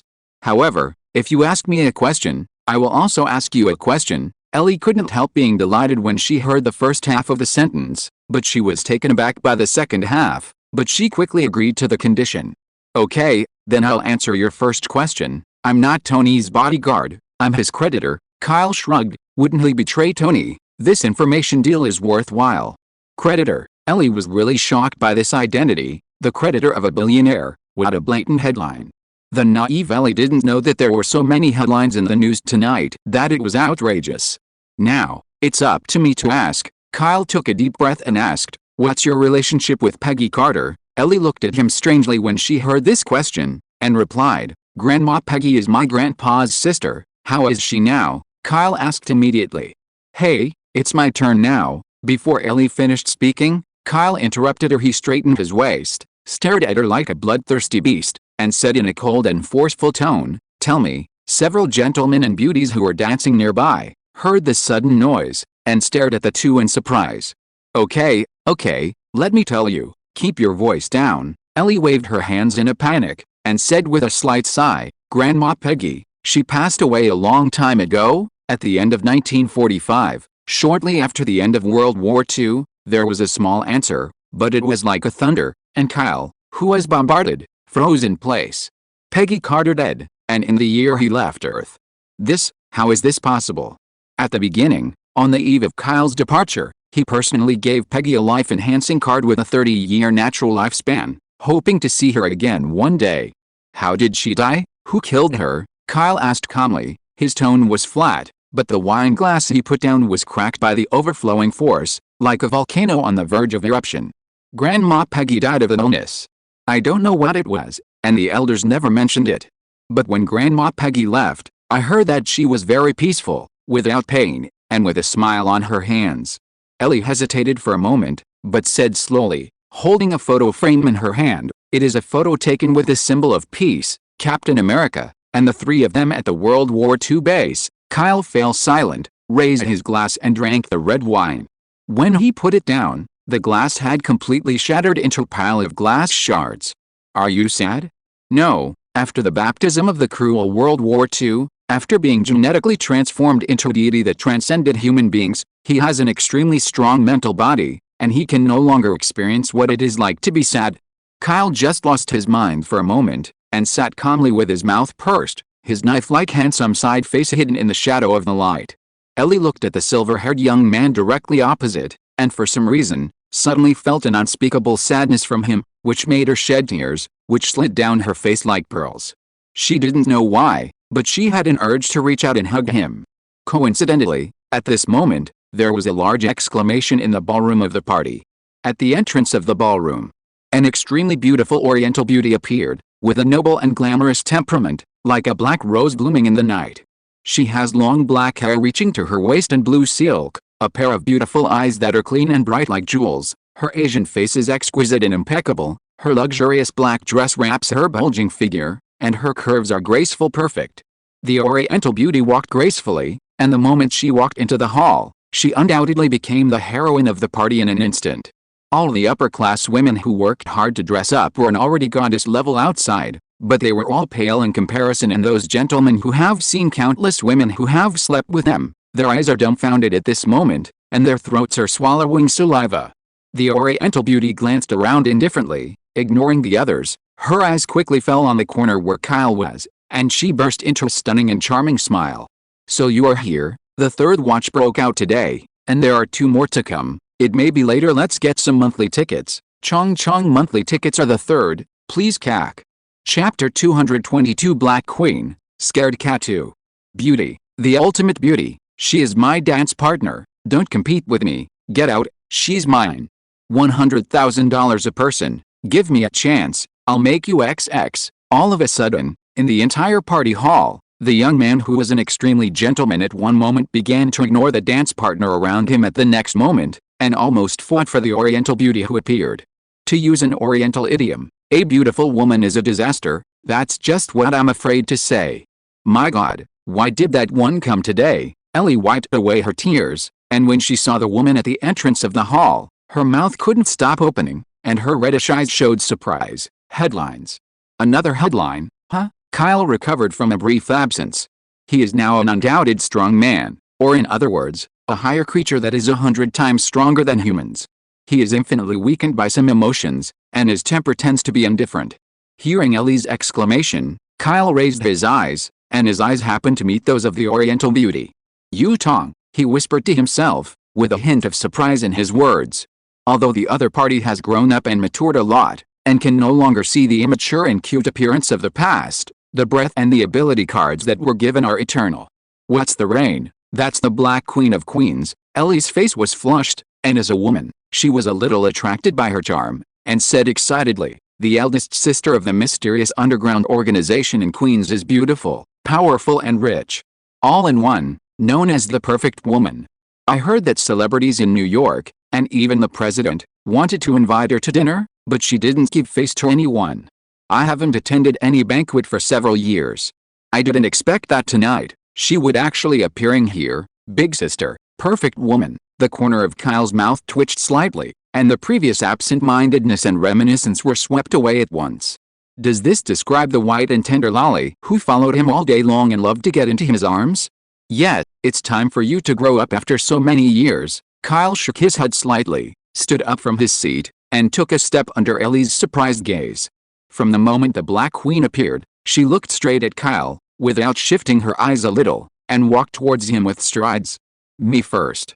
I will invite first, don't push." On the venue of the party, a group of gentlemen and youths rushed forward excitedly, but before they entered the 5-meter range of the Black Queen, They suddenly bumped into an invisible wall of air, and fell backwards to the ground. It was as if there was a mysterious force pushing them all away.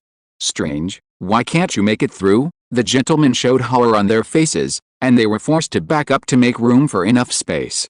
Let alone an invitation, they couldn't even get close to the Black Queen. The Black Queen passed slowly through the center of the party hall, and the gentlemen and ladies all around backed away until she walked gracefully in front of Kyle and stopped. At this time, Ellie looked at the person close in front of her, and felt even more amazed and surprised. Even her pretty face turned rosy with excitement, and she hesitated and couldn't speak at all. Kyle was very natural, stretched out his hand peacefully, and said directly to the Black Queen, "I'm in a bad mood, dance with me." Seeing this scene, Ellie was shocked. What kind of dance invitation is this? Leaving aside the questionable tone of indifference, you must know that the person you invited is the Black Queen. But what happened next made Ellie completely stunned by her suspicion of life. But when he met the invitation, the Black Queen's face, which was as cold as ice, softened, revealing the tenderness of a girl. Her jewel-like eyes were full of burning fascination, and her pair of slender hands couldn't wait to hold Kyle's big hand. Then, the two of them were really in the ballroom, dancing to the music. Their movements were cold and decisive, with a bit of military atmosphere. Kyle led the dance, which was the dance with Peggy Carter when he went to the late party for Steve, and it seemed that it could only be used to remember the deceased. Time flies, the beauty has passed away. Unexpectedly, this dance has really become one of the rare and precious memories of the two. The onlookers were dumbfounded. The noble and glamorous Black Queen just now, when Kyle hugged her small waist, held her slender hands, and danced intimately, she actually favored the softness and warmth of her little girl, her soft and graceful body leaning on her generous chest, accommodating deliberately lost initiative. She could feel that the boss who just came back was in a bad mood, so she didn't ask anything, no matter what the boss did, as long as she could be by her side. To kill, she will accompany him to kill. Dancing, she danced with him. This is her, no matter if she is Yutong, Chidan, or the Black Queen, no matter how many years have passed, she will always be the knife in Kyle's hand, and she is only willing to use it for him alone. Kyle and Yutong saw each other for the first time after years of separation. They just ignored everyone on the field and danced selflessly in the ballroom. The rhythm and movements were perfectly coordinated, and there was an inspiring beauty that directly touched the soul. The gentlemen and ladies around were staring blankly, and this moment seemed to freeze into eternity. At this time, the back kitchen next to the ballroom, Red 10 professionally sneaked into the interior, silently attacked a waiter, dragged him to the dark room, and quickly changed into professional clothes.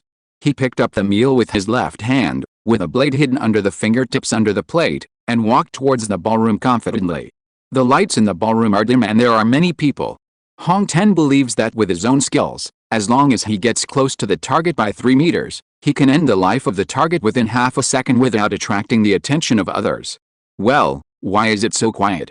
Besides, why don't these people dance anymore? Hong Shi just approached the entrance of the ballroom, and found that there was almost only the sound of music inside, and most of the gentlemen and ladies were gathered around the edge of the ballroom, looking at the ballroom in a daze central.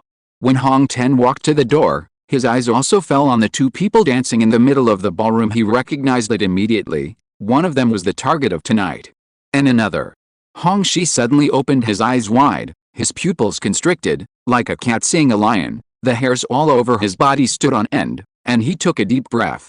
How could that one from the Carl family appear here? Moreover, she was dancing with an unknown young man. Wait, unknown. Hong Ten looked at the silver-haired young man on the field, and he felt more and more familiar.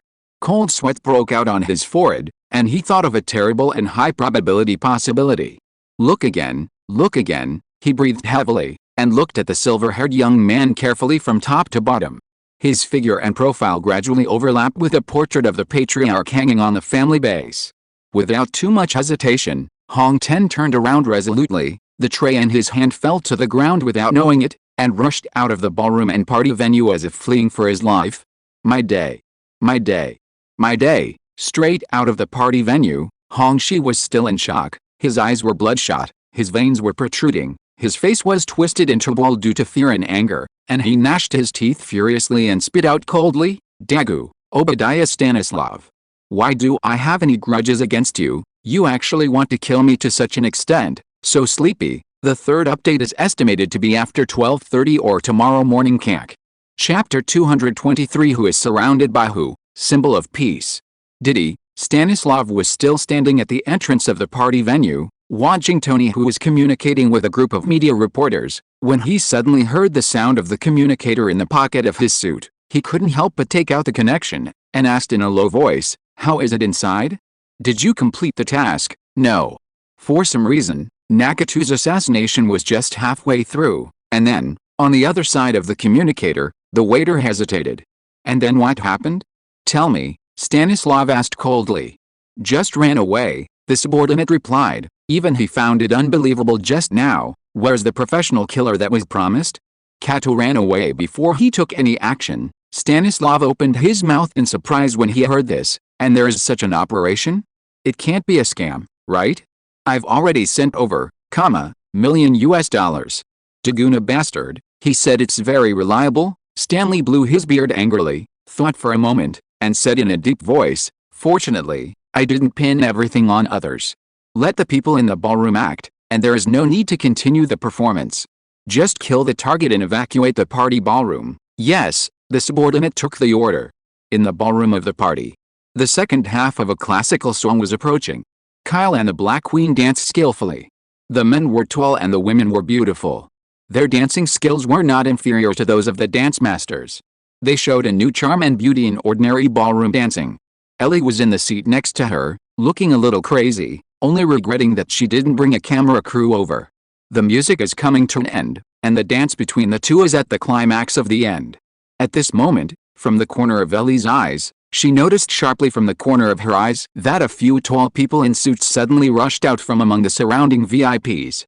They were wearing black hoods and put one hand into the inner pocket of the suit jacket, obviously holding something. It's a firearm. As a reporter for the New York Times, Ellie made quick judgments on the spot and shouted in horror, "Be careful. There are terrorists." As soon as the words fell, the men in suits pulled out their black pistols, aimed at Kyle in the center of the ballroom, and decisively pulled the trigger. Boom, boom, boom. Several gunshots resounded in the ballroom, and in an instant, the VIPs attending the party screamed again and again, shrunk their heads and bodies in horror, and fled frantically to the door of the ballroom. Outside the door of the party, gunshots rang out in the ballroom, and the VIPs escaped. Everything happened so suddenly a group of media reporters hurriedly gave way, and at the same time pointed the camera at the fleeing VIPs, and directly switched to live broadcast. Tony subconsciously looked at his sports car, and when he saw that Kyle was not on the back seat, he hesitated for half a second, and then bit the bullet and ran in the opposite direction of people's escape, that is, inside the ballroom of the party. For some reason, Tony just told the media that after learning about the demon card incident that happened in the morning, he gradually remembered the appearance and words of Mr. Card in the past few days, and the spontaneous sense of familiarity became stronger and stronger.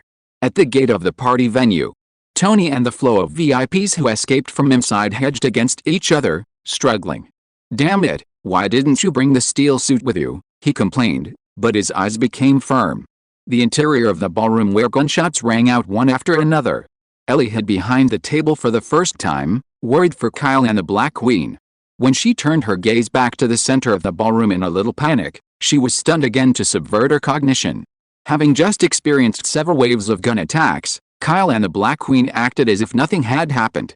The two were still dancing to the rhythm of the music, as if they wanted to finish a song completely, and regarded the surrounding terrorists with pistols as decorations. In this scene, not only Ellie was stunned, but even 5 or 6 terrorists were stunned, staring blankly at the two who didn't regard the enemy as human beings. What's even more shocking is that the bullet heads of the bullets that were shot at Kyle before were all still, suspended 3 meters away from the two of them. No one noticed that at this time, the Black Queen's beautiful pupils were slightly glowing with silver-white pupils. Outside the party venue, media reporters and VIPs were in a mess, screaming one after another. Stannis laved his hands behind his back, hid in a corner and watched coldly. When he saw Tony venture into the ballroom, he didn't try to stop him, but instead sneered. "It just so happens that you were able to collect his body for him in the past, as my warning." Stanley smiled, and decided that Mr. Naka was basically dead at the beginning of the gunshot. "Calm down, everyone. I just called the police. I believe the police will soon Estimating that the time was almost up, Stannis coughed and walked out of the corner, preparing to calm down. He was only halfway through his words when the sirens of police cars suddenly came from not far away. This efficiency, why is it so fast? Stanislav's face changed slightly, and he turned to look at the road. The next moment, his eyes widened in shock. The police cars with their horns and lights flashing are just to open the way.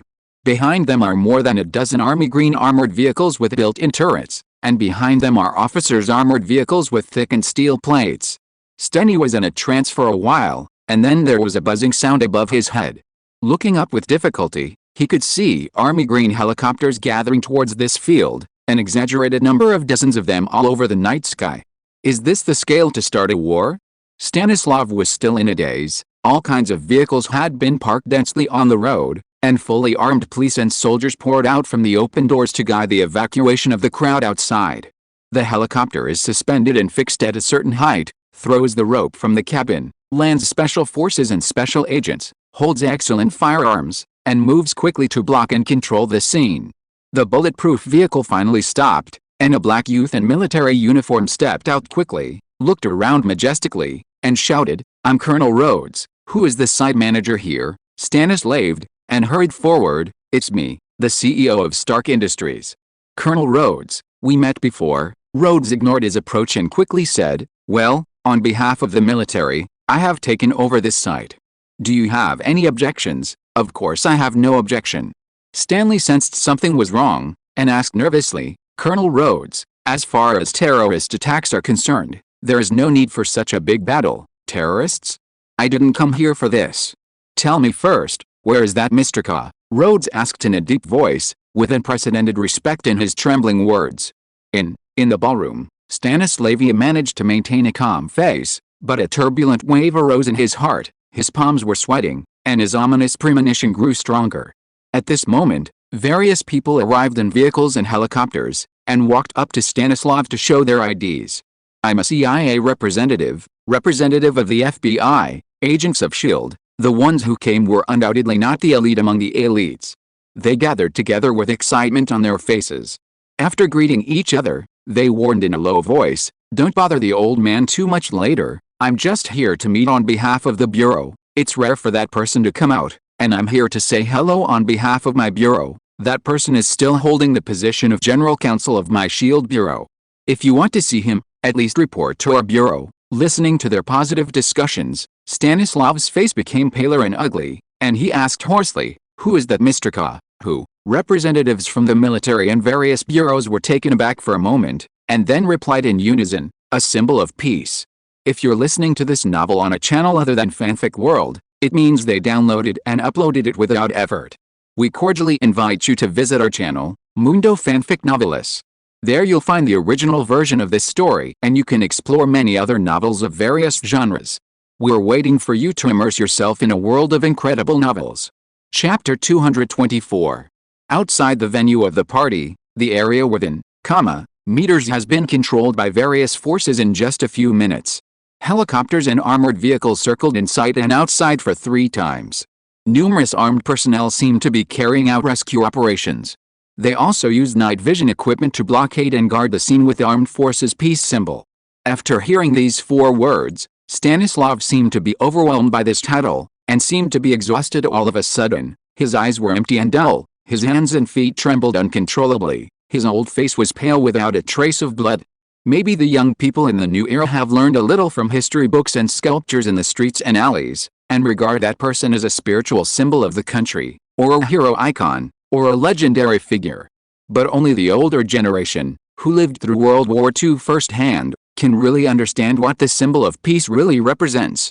It was once the light of a dark age, the strongest combat power on Earth, and it would not be an exaggeration to say that it was a god.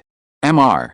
Ka, it's that one, Stannis said bitterly to himself, and then he laughed strangely, laughing at himself for being too anxious and stupid, and foolishly provoking the person he shouldn't have provoked.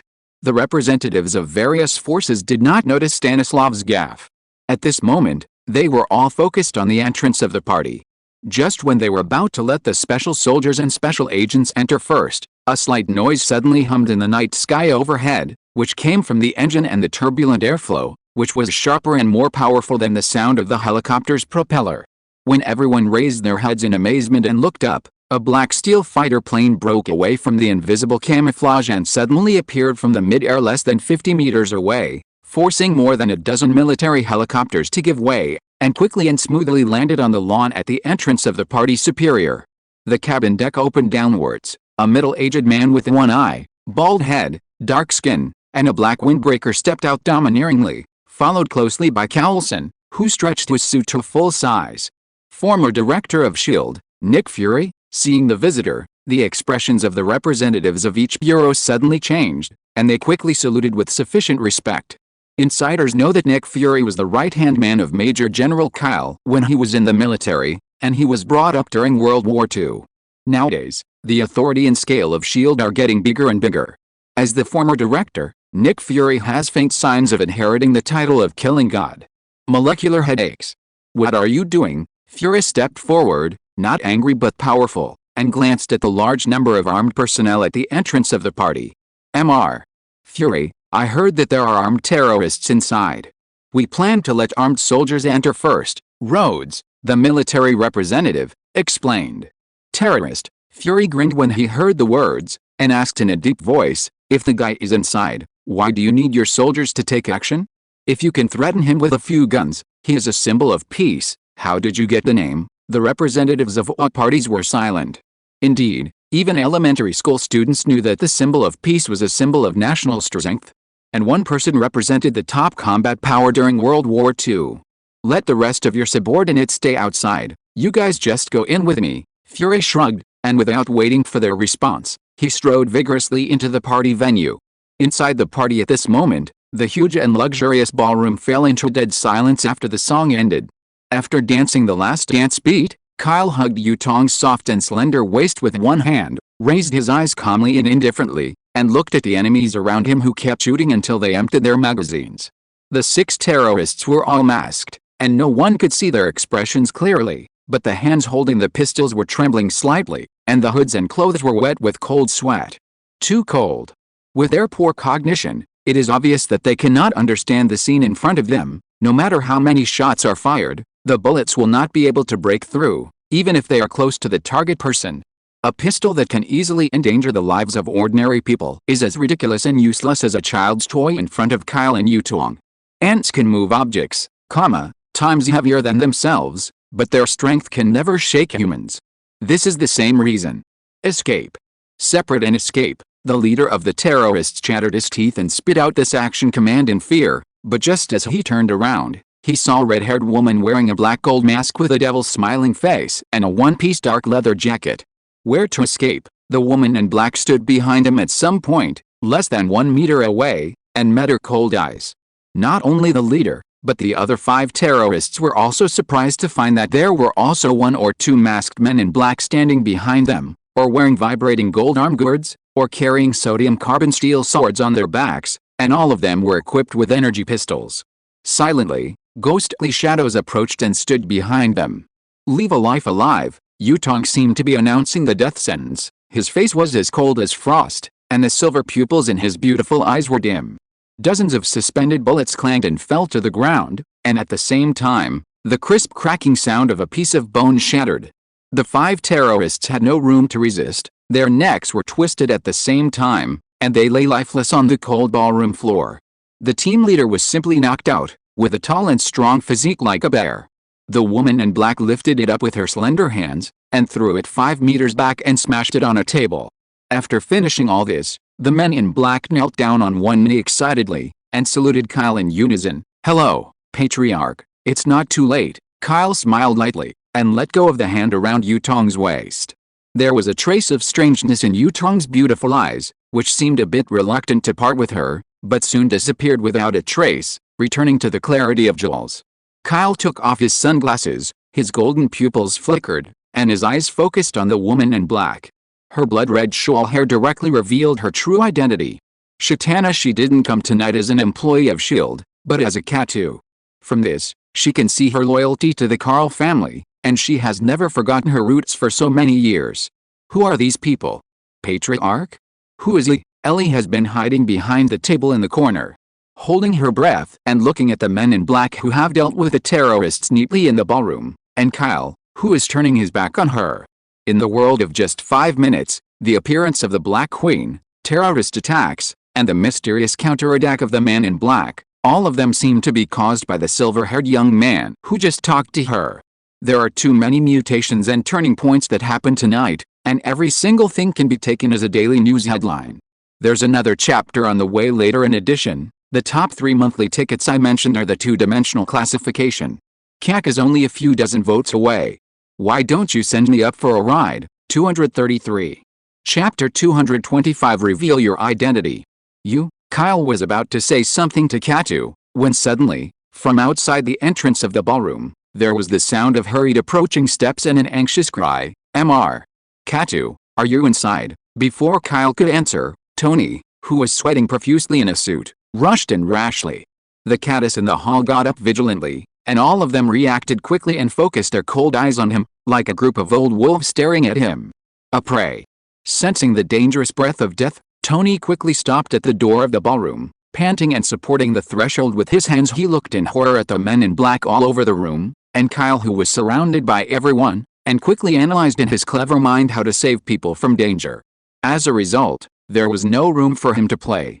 "Everyone stop, it's our own," Kyle said in time. His tone contained unquestionable majesty, and Katu immediately closed his hands when he heard it, and stepped back to make way for enough space and passage. Kyle's handsome face was a little gentle, and his shimmering eyes met Tony's. You are." Tony's body and mind trembled. He had doubts, and Kyle, who had no disguise in front of him, gradually overlapped with a person in a photo he saw when he was a child. "Tony. I'm sorry about your father," Kyle said softly, without covering up any more, but directly revealing his heart. Tony clenched his fists, his eyes were filled with mist, his inner emotions and thousands of words were choked in his throat, and finally he could only say one sentence with all his strength: "Godfather, you are back." How many people know that such a simple sentence has been waiting for 2 generations and more than 60 years? "Yet, I'm back," Kyle sighed, stepped forward, and patted Tony on the shoulder with both hands. Tony is a student of science and engineering. Like Howard, although he looks flirtatious, he is also not very good at expressing the true burning emotions in his heart. But staring at the too young and familiar face in front of him, Tony finally couldn't help it, holding Kyle's arm tightly with both hands, sobbing and crying. The Stark family has always had a long-cherished wish. For this reason, Howard ventured into outer space, and now his life and death are uncertain. Tony lost his father when he was 15 years old, shouldering the burden of Stark Industries, and gritted his teeth desperately to survive. Today this long-cherished wish finally came to an end. How could Tony bear it? "Thank you, Tony. Since I'm back, I will be your solid backing from now on," Kyle looked at Tony and said calmly and very convincingly. To an outsider, the scene and the dialogue are very strange. After all, Kyle looked young, like a young man who had just graduated from college, while Tony was half a foot into middle age and had matured a mustache. The two people, who are more than 10 years old and have poor looks, actually talk with each other as if their generations were reversed. But in the eyes of the surrounding Carters, this is nothing more than a normal thing. Kyle is Tony's godfather, which Howard had publicly admitted to the outside world more than, years ago. "I don't need your protection. I have enough strength to protect myself," Tony snorted, turned his face away, and silently wiped away the tears on his face. He wanted to save face and shed tears in front of so many people. After realizing it, he felt extremely embarrassed. Tony Stark's godfather? No way. Behind the table in the corner of the ballroom, Ellie covered her mouth with her hands to prevent herself from screaming. There was a storm in her heart, and her eyes were full of disbelief. As a member of the Carter family and a reporter for the New York Times, how could she not know who Tony Stark's godfather was? Retired Major General Kyle, the greatest legendary hero of the 20th century, the strongest man on Earth who is still ranked first, the once symbol of strength and conquest of the United States, is now known as the symbol of peace in the world.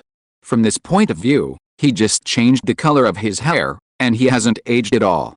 On the contrary, he is younger than what he saw in the old black and white photos. Ellie was secretly surprised. Squatting down, her round buttocks accidentally touched the wine bottle behind her, making a crisp sound. The next moment, the tabletop and chair were separated from each other. Natasha grabbed Ellie's arm and picked her up like a chick with both hands. about to throw her back on the ground. "Don't hurt me, I'm an acquaintance with that old man," Ellie screamed, hanging in midair, her hands flustered and constantly pointing in Kyle's direction. "Grandpa." When Kyle heard this, the corners of his mouth twitched slightly, but considering that she was an old friend's junior, he said, "Natasha, let her go." Natasha let go of her hands. Ellie fell from a height of half a meter, and sat down on the clean floor, covering her buttocks in pain. "It's so quiet outside, there should be some acquaintances coming over," Kyle pondered, glanced at the dozen or so black-clothed card holders in the ballroom, and gave instructions. "It's not good for you to expose like this. Leave first, and return to the family base." Kata nodded collectively, without hesitation. Too much, obeyed the order and quickly evacuated from the safe passage with their skills. The special forces and agents outside are younger brothers, and they can come and go freely in the surrounded area blocked by armed forces. Soon, only Kyle, Yutong, Tony, Ellie, and the terrorist leader who fainted were left on the scene. Kyle looked at Ellie subconsciously, but Ellie folded her hands together and made a plea, expressing her unwillingness to leave. The accumulated news tonight is definitely more than a year, and the return of the symbol of peace. This issue of the Times will definitely sell out. Enough to shock the headlines of the world. How can I miss it? "Tony, I'll just borrow your venue," Kyle said back. "Use whatever you want, Godfather. Mine is not all yours." Tonello spread his hands helplessly. Since Howard told him more than, years ago, before he left, the Stark family property is all attached to one person. Now he understands that that person is the Godfather Kyle, and behind the Godfather there is a larger and mysterious force. Recalling the $1,000 billion in debt, Tony couldn't help but smile bitterly, knowing that he had been cheated all along. "Yutong, tidy up a little bit." Kyle looked around. The luxurious ballroom is now a mess. The tables and chairs are overturned and scattered due to the panic just now. Wine bottles, glasses and bullets are scattered all over the ground, and dead bodies are lying around. "Okay, boss." Yutong smiled slightly. Her voice was pleasant to the ear. Her beautiful eyes were condensed with silver light. Her white slender hands stretched out, and an invisible thought burst out around her. Except for the 5 people in the ballroom, all other items were suspended in weightlessness. Under the shocked eyes of Tony and Ellie, the tables and chairs began to recover automatically in rows.